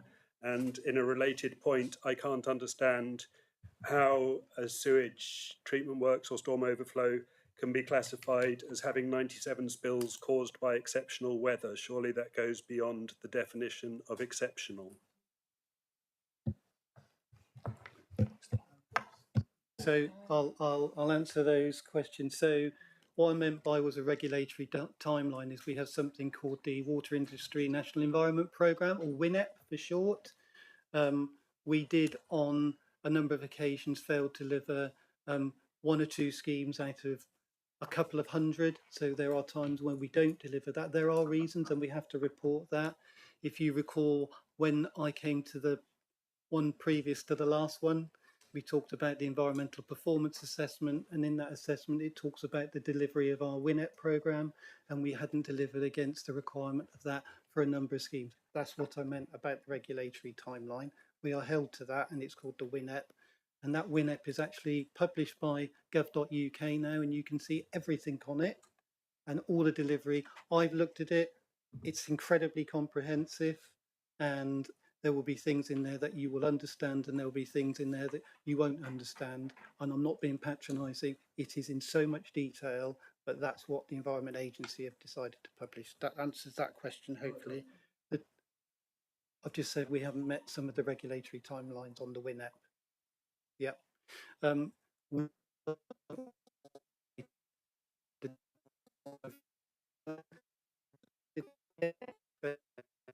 2030, 2035, 2040, There are also regulatory timelines for water resources management plan. We've met that. We do have to republish our water resource management plan because the Environment Agency have commented to DEFRA. DEFRA have asked us to make some amendments, so we will do that as well. So there are lots of regulatory timelines that we are given, but the main one that will interest this committee would be the WINET, and we didn't meet that on a number of occasions, but it was only by a few schemes, not hundreds. We're talking halves of a % of the total programme.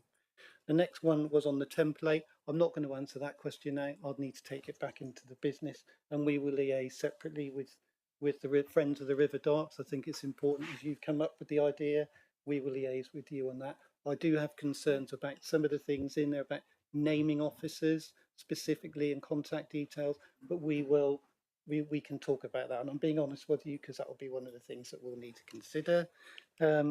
Sewage treatment works and growth. We look at what's called the dry weather flow coming into our sewage treatment works, where that dry weather flow is at or near its permitted limit, and that's a permit that we receive from the Environment Agency. We will be required to ensure that we either maintain that dry weather flow and keep below it, or if necessary, if we need to increase it, we will increase, but the standards on the final effluent will also be imposed more sharply to maintain the overall load into the environment. So we do look at that, and Mark's team look at that strategically on the 5 to 15 year period through the drainage and wastewater management plans, and we'll be coming out for consultation on that this year, I think. Mark, is that correct? Over the next 2 years. Over the next 2 years.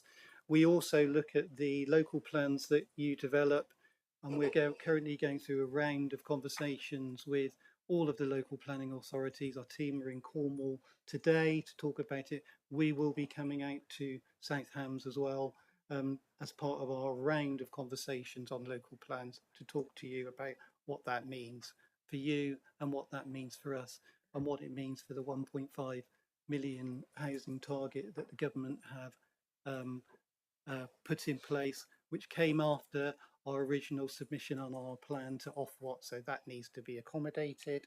And then the final question was around, I wrote 97, but I can't remember what the question was now, sorry. 97 exceptional weather events per year. That's like saying Sunday is an exceptional day, Yeah, which so, it is, of course, it's the Lord's Day, but you know what I mean. So they're not, oh, do you want to answer that, Mark? Yeah, Go on. I'll answer that one. So yes, the target on exceptional circumstances is there. That has now been defined by government as part of the storm overflow discharge reduction plan as being 10 spills on average over 10 years that we have to target, and that's the plan that we have put in place to get to by 2050. So we now need to improve all of the storm overflows to achieve that. So 2050 is the target government have set. We're aiming to achieve that by 2040. And all of the improvements that we're looking to achieve on storm overflows are to get down to that target of 10 spills on average over 10 years. 10 spills as a result of exceptional weather. 10 spills in total in the year on average. Okay, thank you. Councillor Olam, I think you want one more question? Yes, one more, Chairman, but I am happy to receive a written response to this one because I don't believe both chaps might not be able to answer it, and I appreciate that. Just for the sake of transparency and going on from what I said a moment ago, could I ask, what is the total amount of dividends paid out by Pennon Group to shareholders in the last 10 years? And how much does the dividend amount increase every year and why? And could you ever see a scenario where environmental failures would reduce dividend payments? That is a question from my colleague at Surfers Against Sewage. So, Chair, we had a conversation in our pre-meet that this was not the place to cover those sorts of questions. There are other opportunities to raise those questions either at the AGM or our water share panel. So I won't answer that question there. We had discussed that at our pre-meeting. So If that's okay, councillor, thank you. Perhaps Councillor Oram could write an email to you and ask for those details to be sent to him directly if you can. I'm sure it's on record, but you can give those to Councillor Oram. If you send it via Amelia, that would be easier because Amelia's got the council inquiries, and I'll have everything in one go. Okay. Okay. Thank you, Chairman. I did preface saying that I don't expect an answer right now, and appreciate it's a very delicate question. I wanted it on record. Yeah. But it's on the record, sir. Yes, indeed. Thank you. Thank you, Chairman. Councillor Preswell. Thank you, Chair. I'll be brief. I had quite a few questions, but the one, Amelia, you might like to jot down is you said you were looking into solutions regards the medicines that are going into the water supply now. I'd be very interested to know what those are, your ideas there. Also, how much phytoremediation, wetland use you use over the area. Can we not invite Susan Day now? As soon as we get a date set, then I don't think she can back out too fast. And also something for our council. These guys are front line for both really South West Water as well as us, looking after the residents and tourists that we depend on. I wonder if we could have a discussion at some stage about possibly supporting in some way a little bit more financially. And I'd like, if I may, I don't know if I'm the last one, but I'd very much like to hand over to the local groups. I know Hannah has to leave. Great, I'll let you. Okay, first of all, can I just ask one question for a parochial question? The crypto problem which we had in Brixham, Hillhead and Kingsware, have we actually announced where that problem actually came from? As we said in our pre-meeting, Chair, I'm not able to discuss anything to do with Brixham at the moment, purely for my own benefit. I may say something that may be incorrect or construed to be said something that it's not, so I'm not going to answer any questions on that because it's currently subject to a review. That's fine, but as a ward member or one of the ward members for that area, I had to have it, like your good self, to be actually on the record. Well, I'm going to allow three more questions. Nikki, Hannah, would you like to raise a question, please? Thank you, Anna, for that prompt. Yes, there's a couple of things I wanted to very briefly correct on record. So bathing water designation applications, South West Water is an official consultee of that process. So that's just one thing I wanted to add. There's a close, we do, and we're very grateful, there's a close connection, we have collaboration, and yet you still don't respond to our emails. So when we ask really specific, difficult questions, we don't get a response, and we'd like that to change. We'd like that to change going forwards. I haven't quite finished, if you wouldn't mind. And we're really grateful, and we really appreciate your willingness to respond to our proposed a transparency template. This is really positive news, and I'd really like to work with you on that. And we see that the council is an integral part of this, so we'd like to do that jointly, and we're working very closely with the council. Okay, so let's talk outside of who you've contacted, and I'll chase something because I don't know who you've spoken to. So I don't want to name names because it's not fair on individuals, but if you let me know, I will chase that on your behalf. Thank you. Okay, like I've asked for other councillors, I'll do that. Bear with me, Mark. The second about us being a consultee, we're not allowed to promote nor not promote a scheme, but when the application has gone in, we're asked to comment on aspects of the application, but it won't be we're in favour or not in favour. Mark? So we and I think the point I want to try to make, and see if I can articulate it differently, is we don't actively say we are supporting or not supporting a bathing water designation, and the reasons for that is if a bathing water application is successful, then actually there will be additional costs that need to be incurred, and that cost will then be passed through to customers' bills. So we don't want to be in a position where we're seen to be promoting something that will increase customer bills. We are supportive of it in terms of bathing water designation, and we have been supportive of it. In fact, the bathing water response that we wrote, I was directly involved in, and you know, we have been actively engaged in and have responded and supported. But what we can't be in a position in is to actively supporting increasing customers' bills. That's the point that Thank you for your Alan was response. trying to clarify. I wasn't very good at, and we will talk to you about the template, definitely. Councillor Cooper. Just want to make a point. If you were doing your job properly and keeping the waters clean, there would be no additional costs to bathing water. Yes, I don't think that was a question. I think that was a statement. I understand the point. What I will say though is internal bathing water standards are much more significant than what would normally be required. So I talked earlier just now about a 10 spills criteria. For bathing water designations on the inland, that is one spill criteria. So we actually have to design to a much stricter standard for internal bathing waters. Okay. Louise, would you like to raise a question, please? Please. And can I thank you very much for organising that wonderful event you had in Burr Island recently? It was brilliant. Thank you very much for inviting me. Thank you very much for coming, and thank you for the opportunity to actually ask a question. We're all here because we don't want poo in the river. And we're all here because we believe that we can hold a commercial company to account in its investment plans to ensure that that doesn't actually happen. I was listening to what you were saying very closely, and you did try to reassure us. I heard you say that actually we are held to account by the regulatory authorities, and you mentioned 2040, you mentioned 2050. But so I'm a bit confused because what I have understood from AMP7 and the transition to AMP8 is actually that the asset management plan is not legally binding. And I would really love to understand, so my question is to you to explain to me whether in fact that I'm incorrect about that. So we don't want poo in the river.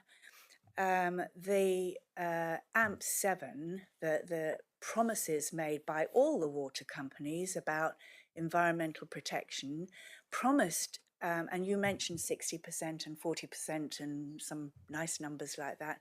But in the last asset management plan, AMP7, we were promised, the taxpayers, the bill payers, that actually the number of pollution incidents would be reduced by 30%. And we get all the way to the end of the 5-year asset management plan. And in fact, nothing like that was delivered at all. They were just numbers. And the average, which is across all water companies, not just focusing on South West Water, was 2%. 2%. And you promised us 30. And now I'm sitting here on the back benches and I'm listening to, hey, don't worry, guys, we're going to sort this out. Here's my plan. Here's the bit of paper. But actually, we don't want poo in the river. You know, and at the end of the day, we're paying for it all. So help me with this. My question is, how legally binding is AMP8? In terms of all the promises that you've made, the percentages and the investment plan. What's your understanding of legally binding? Maybe I have got a different understanding of that, but like, what is Ofwat and the Environment Agency? What do they think they're actually doing here? Because we might think that we're holding you to account, but you know that the only people that really can is Ofwat and the Environment Agency, and they're not here. I need some help here because I'm not the only one that fails to trust the promises, because historically you failed us. I'll answer the question. I do believe it would be more helpful to have the Environment Agency in the room. And I do believe... They were invited. Okay, and they were here not last time, but the time before, because they were able to answer some of those questions from their perspective. You are right, they are the environmental regulator and they do hold us to account. They will choose whether or not they wish to take action or not action, that is absolutely a question for the Environment Agency. And there will be reasons why they choose to take actions, and there'll be reasons why they choose not to take actions. I think it's important, Chair, that the Environment Agency are here to answer that specific question. In terms of Ofwat, the Ofwat will also hold us to account, as well as Drinking Water Inspectorate and CCW as well, Consumer Council for Water. So there are 4 regulators that hold us to account from a drinking water perspective, financial perspective, customer perspective, and environmental perspective. You are right, this isn't the committee's role here to hold us to account, but I think it's for the committee's role to question us on what we are delivering for your residents in order to make your residents' place a better place to live. And I think that's absolutely the right thing to do, because there's no other way of doing that, because you are representing your local communities. But I'm going to ask my colleague Mark to answer your specific question about AMP8, because it is very specific. Yeah. Mark. Red button. So the AMP8 period, is, as Alan says, has a series of deliverables within what we call the Water Industry National Environment Programme, or the WINEP. And if we do not deliver those, then we are required to give you the money back. That's the position that's involved in those. So if we don't deliver them, then we give the money back. And if we deliver them but don't deliver the outcome, we also have to give you the money back. So there's a lot of hard work to make sure that the programs we are delivering deliver the benefits and deliver the outcomes. Because what has been created, and Ofwat has created these things called performance commitment deliverables, is that if we do not actually achieve the outcome and we do not deliver what we say we're going to be delivering, we give you the money back. Okay, thank you very much for that. The Environment Agency are coming to our next meeting, so hopefully you will all come and join us again for that meeting. That would be very much appreciated.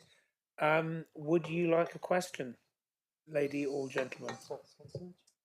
I do have a question. Yeah, please come forward. Louise. Phil Underwood, Subscreen Sewage. Thank you all for the invitation, and thank you to Louise for that great question. What I'm confused about is the legal phrasing. I think extending your question here, I see subjective terms in the legal phrasing, which I think provides a lot of room for interpretation.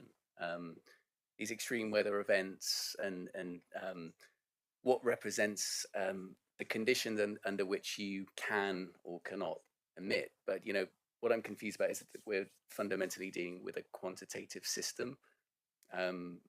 Meteorology is measured, it's predicted, it's forecast.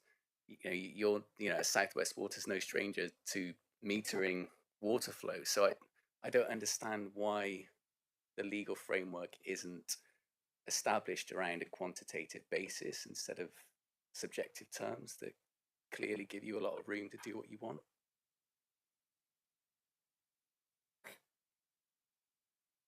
Who writes the laws? Well, okay. Lawyers. So all of what you've asked is a question for the Environment Agency. It's not a question for, we do not write the regulations. We are given the regulations, we take the regulations, we write our plan, we deliver our plan, we are then assessed by the regulators as to whether or not we've delivered against that plan. The regulator can interpret the regulations. We believe we understand the regulations.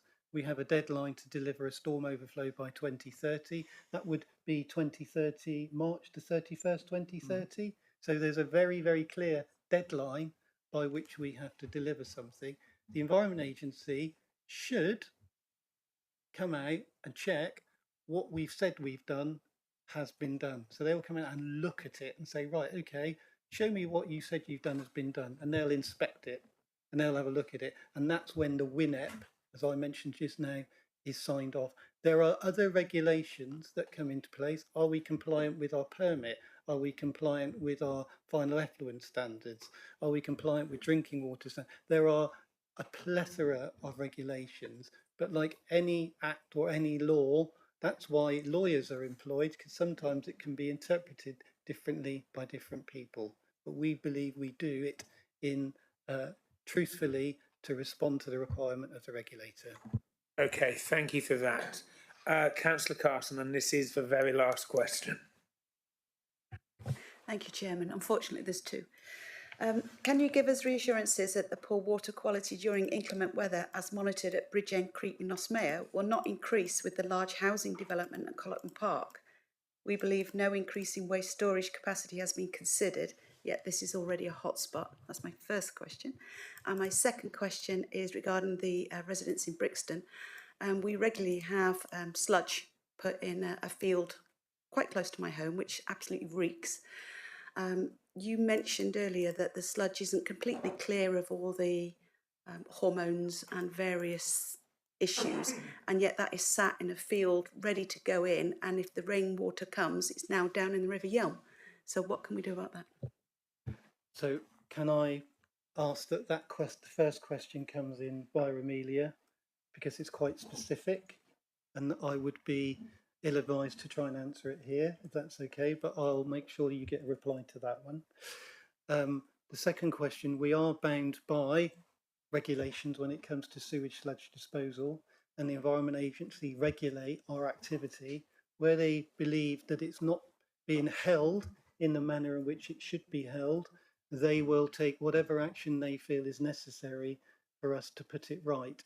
There are certain standards that need to be applied when holding sludge prior to it being spread on the land. So that's first part of the regulation.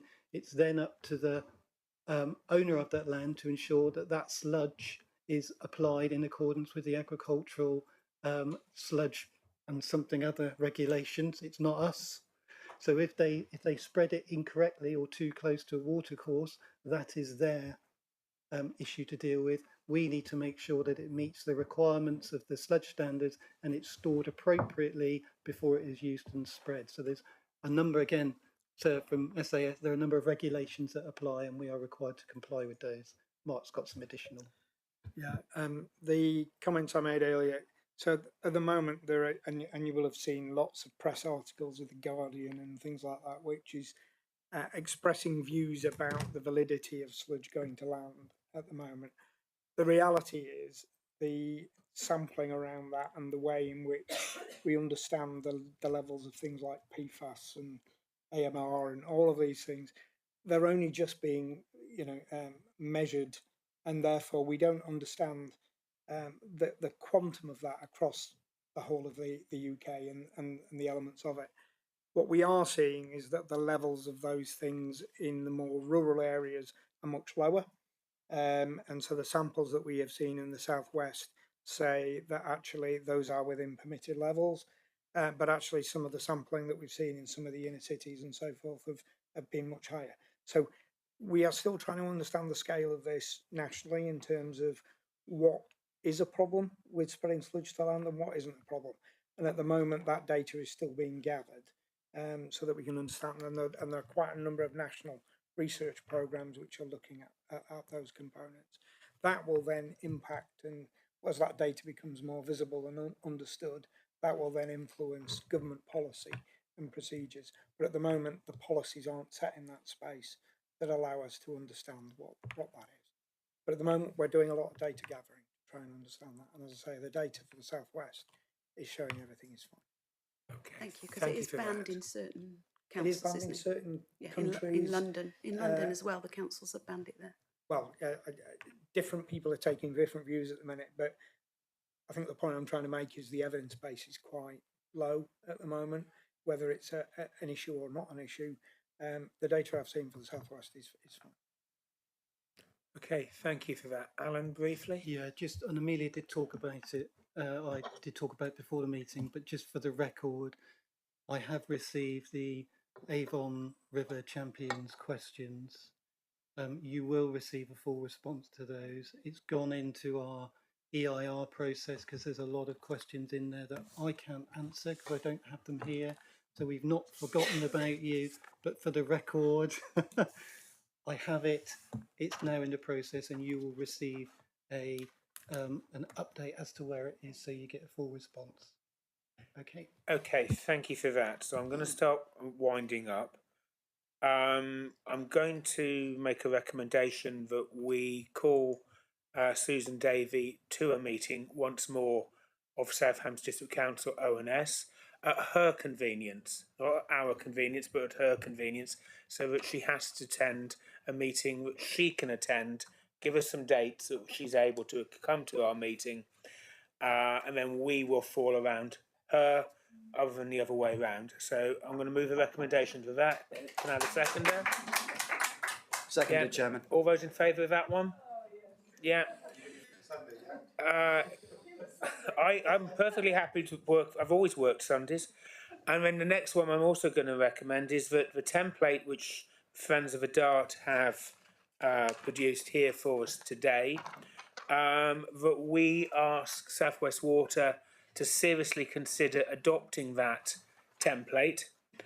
And because this template really does give an awful lot of information that residents, communities would be really appreciative of. So do I have a seconder that in principle we are some, yes, everybody happy with that? Yeah, okay. Can I thank you both very much for coming?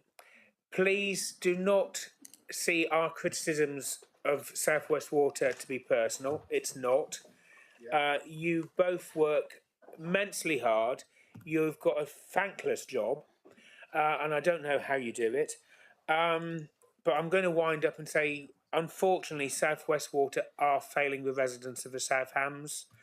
They continually fail the residents of the South Hams, and we hope very much that we will work with you and with our community groups to change that. Sorry? Yeah, briefly. Very briefly. You said before that you was winning. I think that we can. Can I just say honestly? I just want to say I find the questions not personal. I know you have to speak to somebody. You can't have an AI person, so none of it's taken personally. And I think it was done with incredible respect. So thank you, because there have been occasions, let's say not here, where it's not been done in that way. So I just want to put on record. Thank you for your questions. Thank you for being respectful, and thank you for allowing us to answer them without interrupting, because I think in some ways that gives you the opportunity to also reflect on what we said. So thank you, Chair. Thank you to members as well. Appreciate I'm going it. to add one more thing. I do think we've got executive members here from South Hams District Council. I really do think that the summit, which was held by East Devon last summer, I really do think South Hams District Council should do similar here and actually invite the district councils to come to South Hams, and we have a water summit in the South Hams. I really do think we should be doing that, executive members. Okay, I'm going to take I've been told to take a 5-minute break. So thank you very much. Thank you.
Okay, right. We will. I think everybody is back in the room. Thank you very much.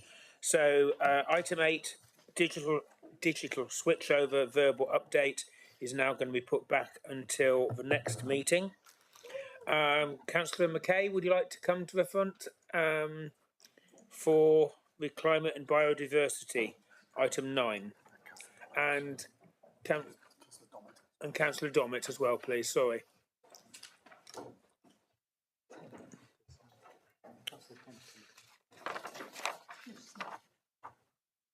Right. Okay. The floor is yours, sir. That was when she's scrutiny.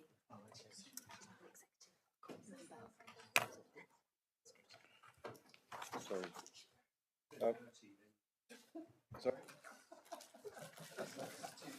What's going on? Nothing.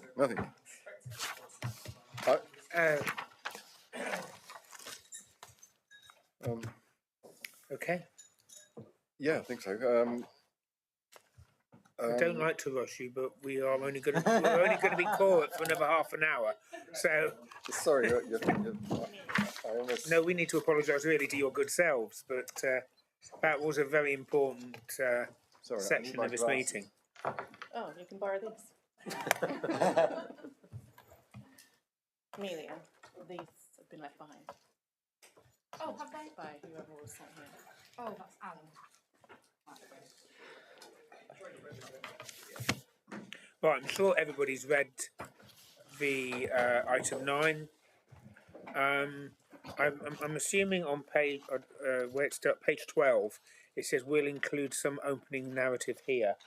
I presume that was a typo. that may be where you went wrong, but I'll just say that this is a report for the years ending 24, so it's a year old.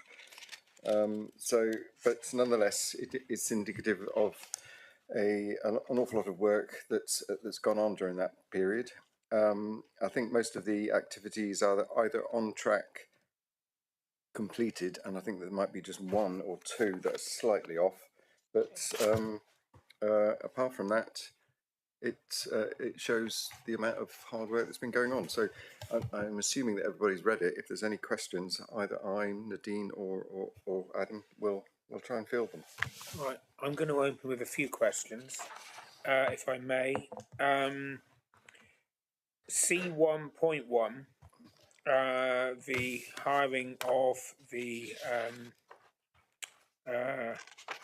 monitoring kit, do we know actually how many houses has actually been completed from this? I mean, in our village, we've had, our sustainability group actually bought one of these pieces of equipment, and we know exactly how many houses were done in Kingsware for this, and I think it's about 15 to 20 in the end. Do we know what the actual result is from that? Can I just, before we move on, the EV bikes or electric bikes, we've been trying to do that for a very long time. When I was an executive member, we were chasing that up and we nearly got there, but then the contractor, I think, went bankrupt and wasn't able to do it. But for something like the South Hams, in my view, that would be a really good thing to actually progress. And then when I was the executive member for leisure centres, which I think is in this as well, the solar panels on the roof, we agreed that all those years ago, must be now 4 years ago, and we're still only just talking about Totnes, and I just don't understand why. It really frustrates me that we've got 4 great leisure centres. The roofs there are just waiting for solar panels to be put on. Why we're still only pretending to going to do one. I mean, you have to bear in mind that this is for the year ending 23-24, and a lot has happened since then. So we have to be looking at it in the context of 23-24. Yeah, so in terms of the thermal imaging cameras, we asked the applicants to let us know how many properties they're going to use the cameras on at the point of application, so we can certainly dig that detail out once the scheme closes and let members know how many properties were surveyed as part of that scheme. And in terms of the ledge centres, as you know, there's been a lot of complications with Fusion and how we service the payback of doing the investment for the solar, but also getting the money back on that investment as well. But we've come to some sort of solution to that now. We've got the surveys back for the leisure centres, so we're hoping installs can proceed this year. Drew, you can correct me if I'm wrong, but that's basically where things stand on that at the moment. All 4 leisure centres? We're going to be focusing on Kingsbridge first, and then we'll stagger. We'll have like a rolling programme throughout the year for the rest of the leisure centres. I could never understand why we were expecting Fusion to actually put solar panels on our leisure centres when we own the leisure centres and the buildings. So I could never understand that. It seemed a bit cockeyed. But members, Councillor Dennis. Thank you. Yeah, thank you for the report. It's really interesting to read through. Just two questions. On primary aim 1 is to target a 12% per year reduction in CO2 emissions. So obviously we're almost 2 years, well, not quite 2 years in, but almost 2 years. So have we achieved that in the last 2 years? And a 5.5% per year increase in biodiversity in the South Hams. Have we managed to tick that off in the years that have passed so far? Yeah, so the 12% was a aspirational target. It's something which was put in there because that's kind of establishing what the actual scale of the problem is. Obviously, that hasn't been achieved. Emissions nationally are flatlining at the moment. They haven't gone significantly up or down in that time. Obviously, South Hams is no difference on that. In terms of the biodiversity, I might need to bring Rob in on that question about how we're monitoring that and what the any sort of improvements we've had on our land. Good afternoon, members. Yeah, Councillor Dennis, we haven't actually been monitoring that in terms of percentage increase on our land. I think it's an exercise that I need to do in terms of totting up how much land we've put into management for biodiversity. To give you a sense of the sort of quantum of land we are putting into it, I think this year, in terms of our closed churchyards, for example, we're probably putting over 50% of that land into a management for biodiversity. And that's increased probably from somewhere around 10% last year. So we're rapidly increasing the amount that we're putting into biodiversity. But yeah, certainly an outstanding exercise that I would need to do in terms of totting it up. Thank you. Councillor Penfold. Thank you very much for the report. It might be a rookie question, but where you say number 2, implications, and it says financial implications to include reference to value for money, and then you put there are no financial implications as a result of this report, but there seems to be, when I'm looking through, that there are financial implications. I'm just thinking about, I don't know, I mean, there are costs involved in these things. One of them is like employing a food and agricultural officer, things like that. So is that, I feel a bit... All already happened. Okay. So it's just the answer is it's all, everything's just already happened. There's no implication about any cost in anything in this. Nothing's costing anything. Is that right? So basically, because this is an update report, any budget that's attached to any commitment within this has already been agreed through the council delivery plan. Right. So there's no direct financial implications from reporting on progress. Okay. So it's a standard template, but Okay. it's a good question. But that's the situation. If we were here asking for some money or saying we're not going to do this, we're not going to do that, then there may be financial implications, and that would also be contained in the body of the report. Okay. All right. That's Sorry. okay? Yes, I said it's a rookie Thank you. question. It might have been. And then, so C4.5, the sustainable projects. I mean, I'm really grateful for the money. Thank you very much. My residents are really benefiting from it. I'd be really interested to see a list of projects that other councillors have actually, sort of ascribed to projects, just so it helps me know where I might target it or, where a good idea is. So can we have a list of what other councillors have spent their money on for that sustainable projects, please? Yeah, I can. I'll have a chat with my colleague who manages that fund, and we'll get maybe an Excel sheet of all those funds once the year's ended. So yeah, we'll run that off next week. Thank you. And then C21, it says about trees planted, and it's got this yellow completed, but I think that's not completed, is it? I thought we've got still some stuff to plant. So I don't know. Once again, is it the way I'm reading it, or that's C2.1? Yeah, should I come in on that? Yeah. Yeah, I think that's the quirk of the system. I think I could either stick it down as on track or complete, and I figured complete looked a bit tidier. It's an ongoing action is the answer. Yeah, so hopefully I've reflected that in the narrative. But yeah, it's very much an action that's ongoing. Okay, And can we will have be it down for as this an ongoing? administration? Sorry, can we have it down as an ongoing rather than completed? Is that okay? Yeah. Absolutely, that we can make that change. I think just to sort of put this in context, so this is finishing up because we're at the end of March. This is practically year one delivery plan completion. There will be a report coming to the executive. We'll set out progress against the whole council plan, and that will set out what's been done, completed, or has become unnecessary or not a priority as a result of changing circumstances. And then there will then be the year 2, 3, and 4 plan, and some of those actions will have been carried forward in there. So it's a bit of a quirk of timing, really. It's the 27th of March, if you see what I mean. So we're having to sort of close things down, but there will be a full report on the whole council plan, which include the details of this particular theme as well. Okay, well then I'm gonna, I get that. And then you said, but further 2,000 due to be planted in March. Well, we're coming to the end of March now, so that's the language there. So Yeah, sorry, no, absolutely. No, I appreciate it's what you're saying. confusing for someone like me. Okay. Thank you. Councillor Steele. Thank you very much. So good to see point C2.2 about the foam screen unit being purchased. So presumably the trial was successful. So can you talk a bit about how that will be rolled out? Will we see fewer weeds on the roads in a measurable amount of time? I'll have to bring Rob into that if that's okay. Yeah, to be quite honest, I'm probably not going to be able to give you a particularly sensible answer on this. This is more the area of Stuart Noyce and the grounds maintenance team. But yeah, my understanding is that the trial was successful. They were impressed with the machine. They've purchased it and they will be rolling it out. So I very much would expect there to be fewer weeds and clearly without the use of glyphosate. So I think it's positive. But yeah, I think that might be a question to take away and to fire to Stuart Noyce if that's. Is this about the foam machine? Yeah. Well, we've had the foam machine in our patch, and it does the most amazing job. It does a great job. The only problem is, so I understand, the one machine is supposedly for South Hams and West Devon. And when it's a small machine, it only costs about it costs about £17,000.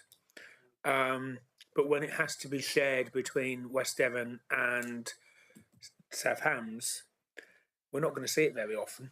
So what our patch is looking at is actually purchasing its own, but it does the most fantastic job.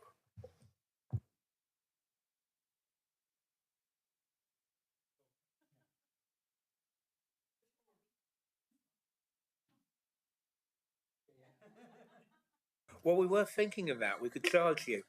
Yeah, that's what we were thinking of doing. We're a mercenary lot in Dartmouth. Any other members of questions? No? Okay. Would you like to wind up? Is there anything you'd like to say? Anything else?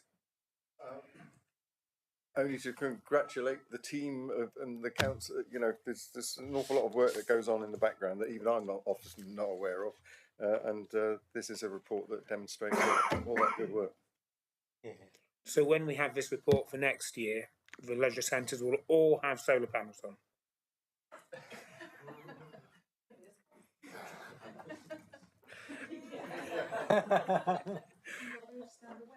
Okay, thank you very much for that. Thank you. Thank you.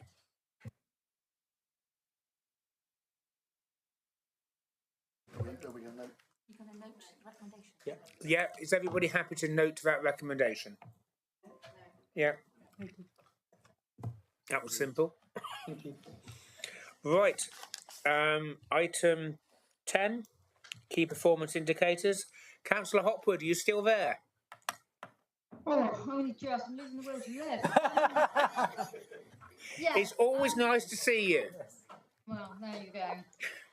So, not a lot to say about this really. The KPIs, as per usual, our quarterly report, all looking very, very good, apart from a couple red crosses, which are around waste.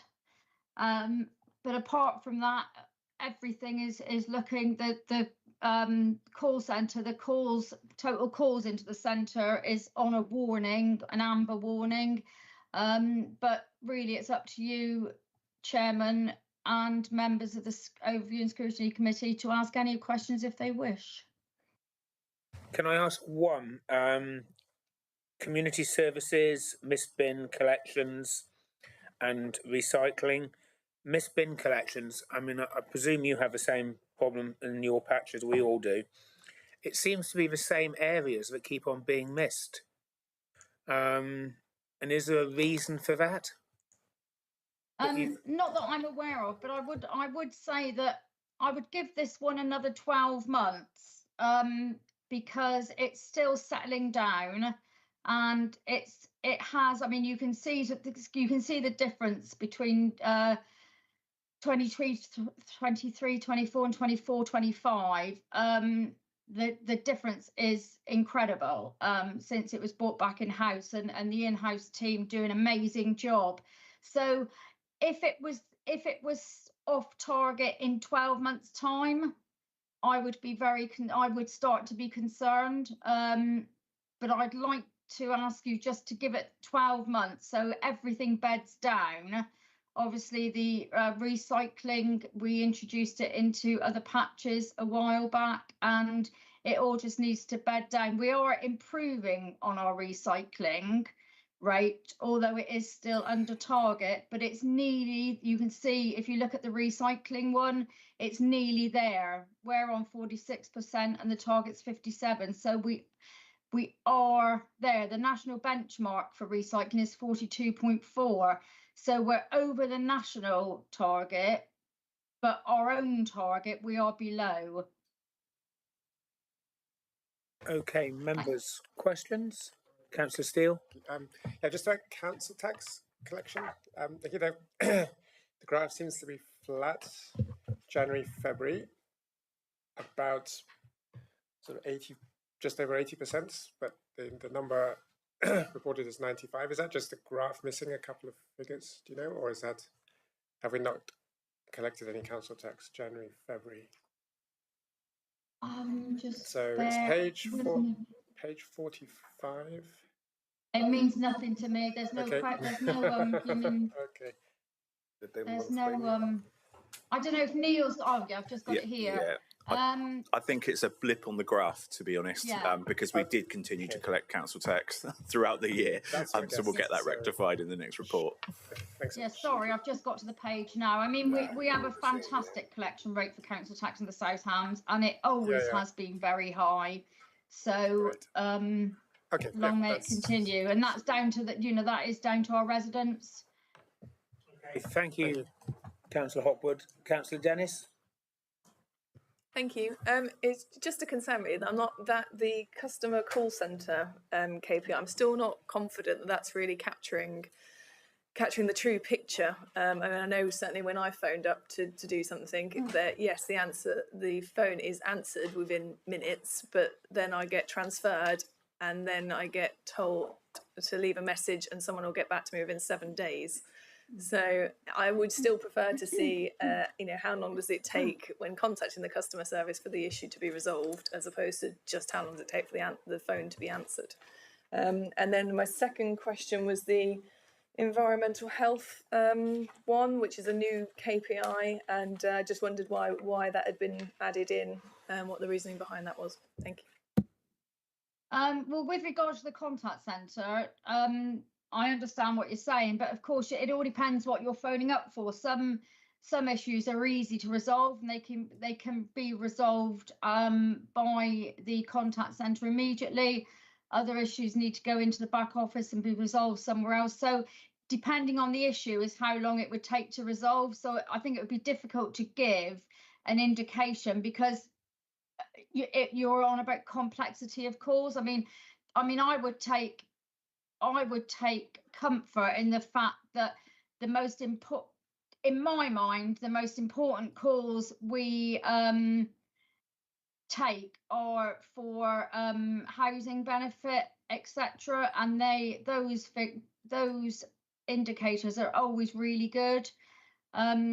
So I think if we are looking after the most vulnerable, and our Revs and Bens unit do a very good job with that. With regards to the what do you call it, food hygiene, that's been added in. I believe that was asked for. Neil, can you shed any light on that one? I think it was one that we were asked to include.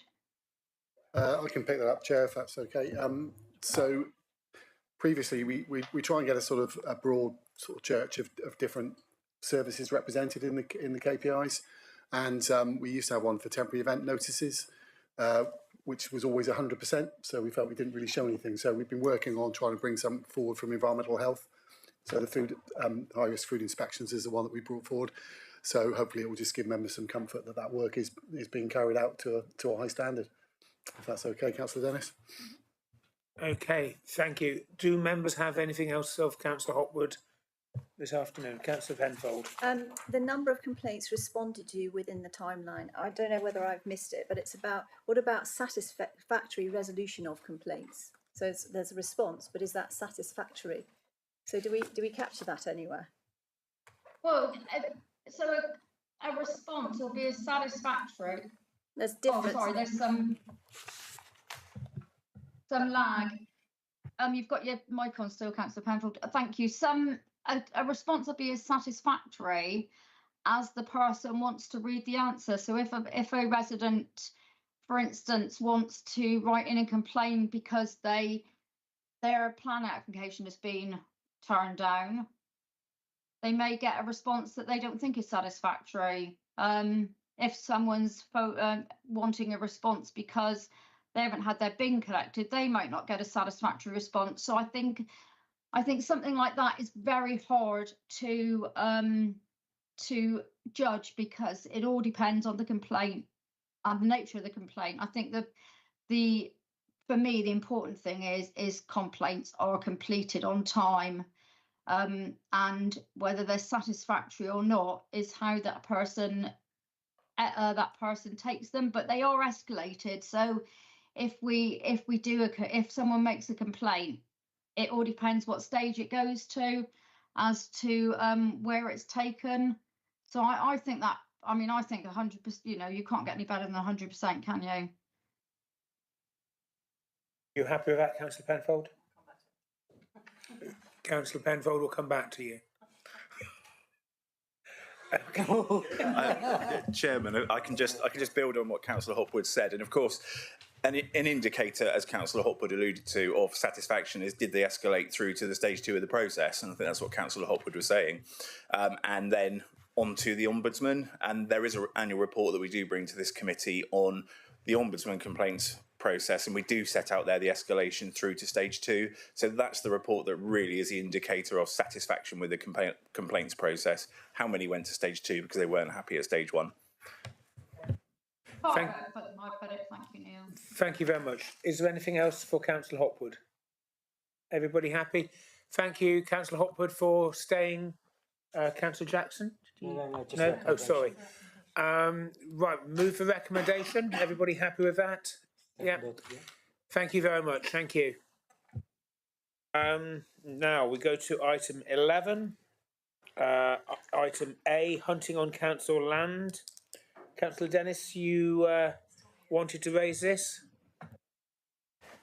Thank you. Yes, I was going to ask the Chairman's agreeance that we defer this one to the next meeting, purely because we didn't, as the members of the Task and Finish group, we didn't get very long to sort of consider this report, and I think several of us felt that there were some omissions. We discussed quite a bit more within the Task and Finish group, and it would be nice to capture that. And one of the main things I think was the definition of cruelty to animals, which I know certainly myself and a couple of other members would question the one that's been included. So if it's okay, I'd like a little bit more time to just review that and then bring it back to the next ONS. Is everybody happy with that? Yes. Yep. Okay, thank you very much. So B, verbal report on the procurement strategy. Amelia? I've just outlined it up on the slide there. So they had their second meeting on the 24th of Feb, following the release of the new National Procurement Policy Statement in mid-February. The NPPS sets out the strategic priorities for public procurement. The Task and Finish Group will meet again in April to review the draft procurement strategy and finalise recommendations before going to the exec on the 5th of June and then on to full council on the 26th of July. Because there is no ONS meeting before the executive meeting in June, the recommendations to be delegated to the chair and members of the Task and Finish Group. Now, I'm going to just raise, because Councillor Dennis has just left, are we still covered? No, we're not correct. But if things are just for noting, we can continue. So, note that. Is everybody happy with that? Do try and listen. The Procurement Strategy Task and Finish Group. So are we just noting that? Can you just summarise it? So at this stage, we're noting. We're just noting we're not committing. Yeah, but they've had the meeting. Because there isn't another another scrutiny meeting before it goes to the June meeting, it's recommended that we delegate the recommendations to the chair and members of that committee to make the recommendations to go to the exec. But the minutes that we had weren't complete, and there were a couple of things that were inaccurate, I think, on the minute. Sorry, the minutes we think weren't. The procurement one. Oh, sorry. Not the hunting one. No. Oh, yeah, I was looking at this one. No, we did the hunting. No, no. The hunting one's B. Look at B. Okay. Oh, it's. All right, I got it. Okay, sorry, I'm understand. Sorry, Amelia. Should we? Yes. Drew, would you like to comment? Are we happy to know that? So I think you have to say, obviously, this is a recommendation now. So it's at the lower part of the under B there, Councillor Penfold. So I think this isn't just for noting. It isn't, is it? So I think we'll probably have to adjourn this item and yes. do it the next time. Absolutely, yeah. So was I so confused then? Was Yes. I was. Okay.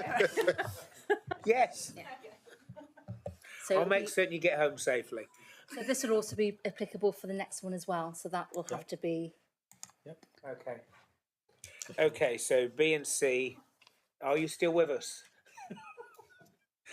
Item 12, the executive forward plan, that is for noting, isn't it? Yeah. So we're okay for that. For item 13, ONS annual work programme, again, that's for noting. So is everybody happy with that? All right. Can I thank you for staying? Thank you very much. Sorry it's been taken so long, but it was a really important meeting. So thank you very much for all attending. And Councillor Penfold, I'm very pleased you're still with us. Thank you.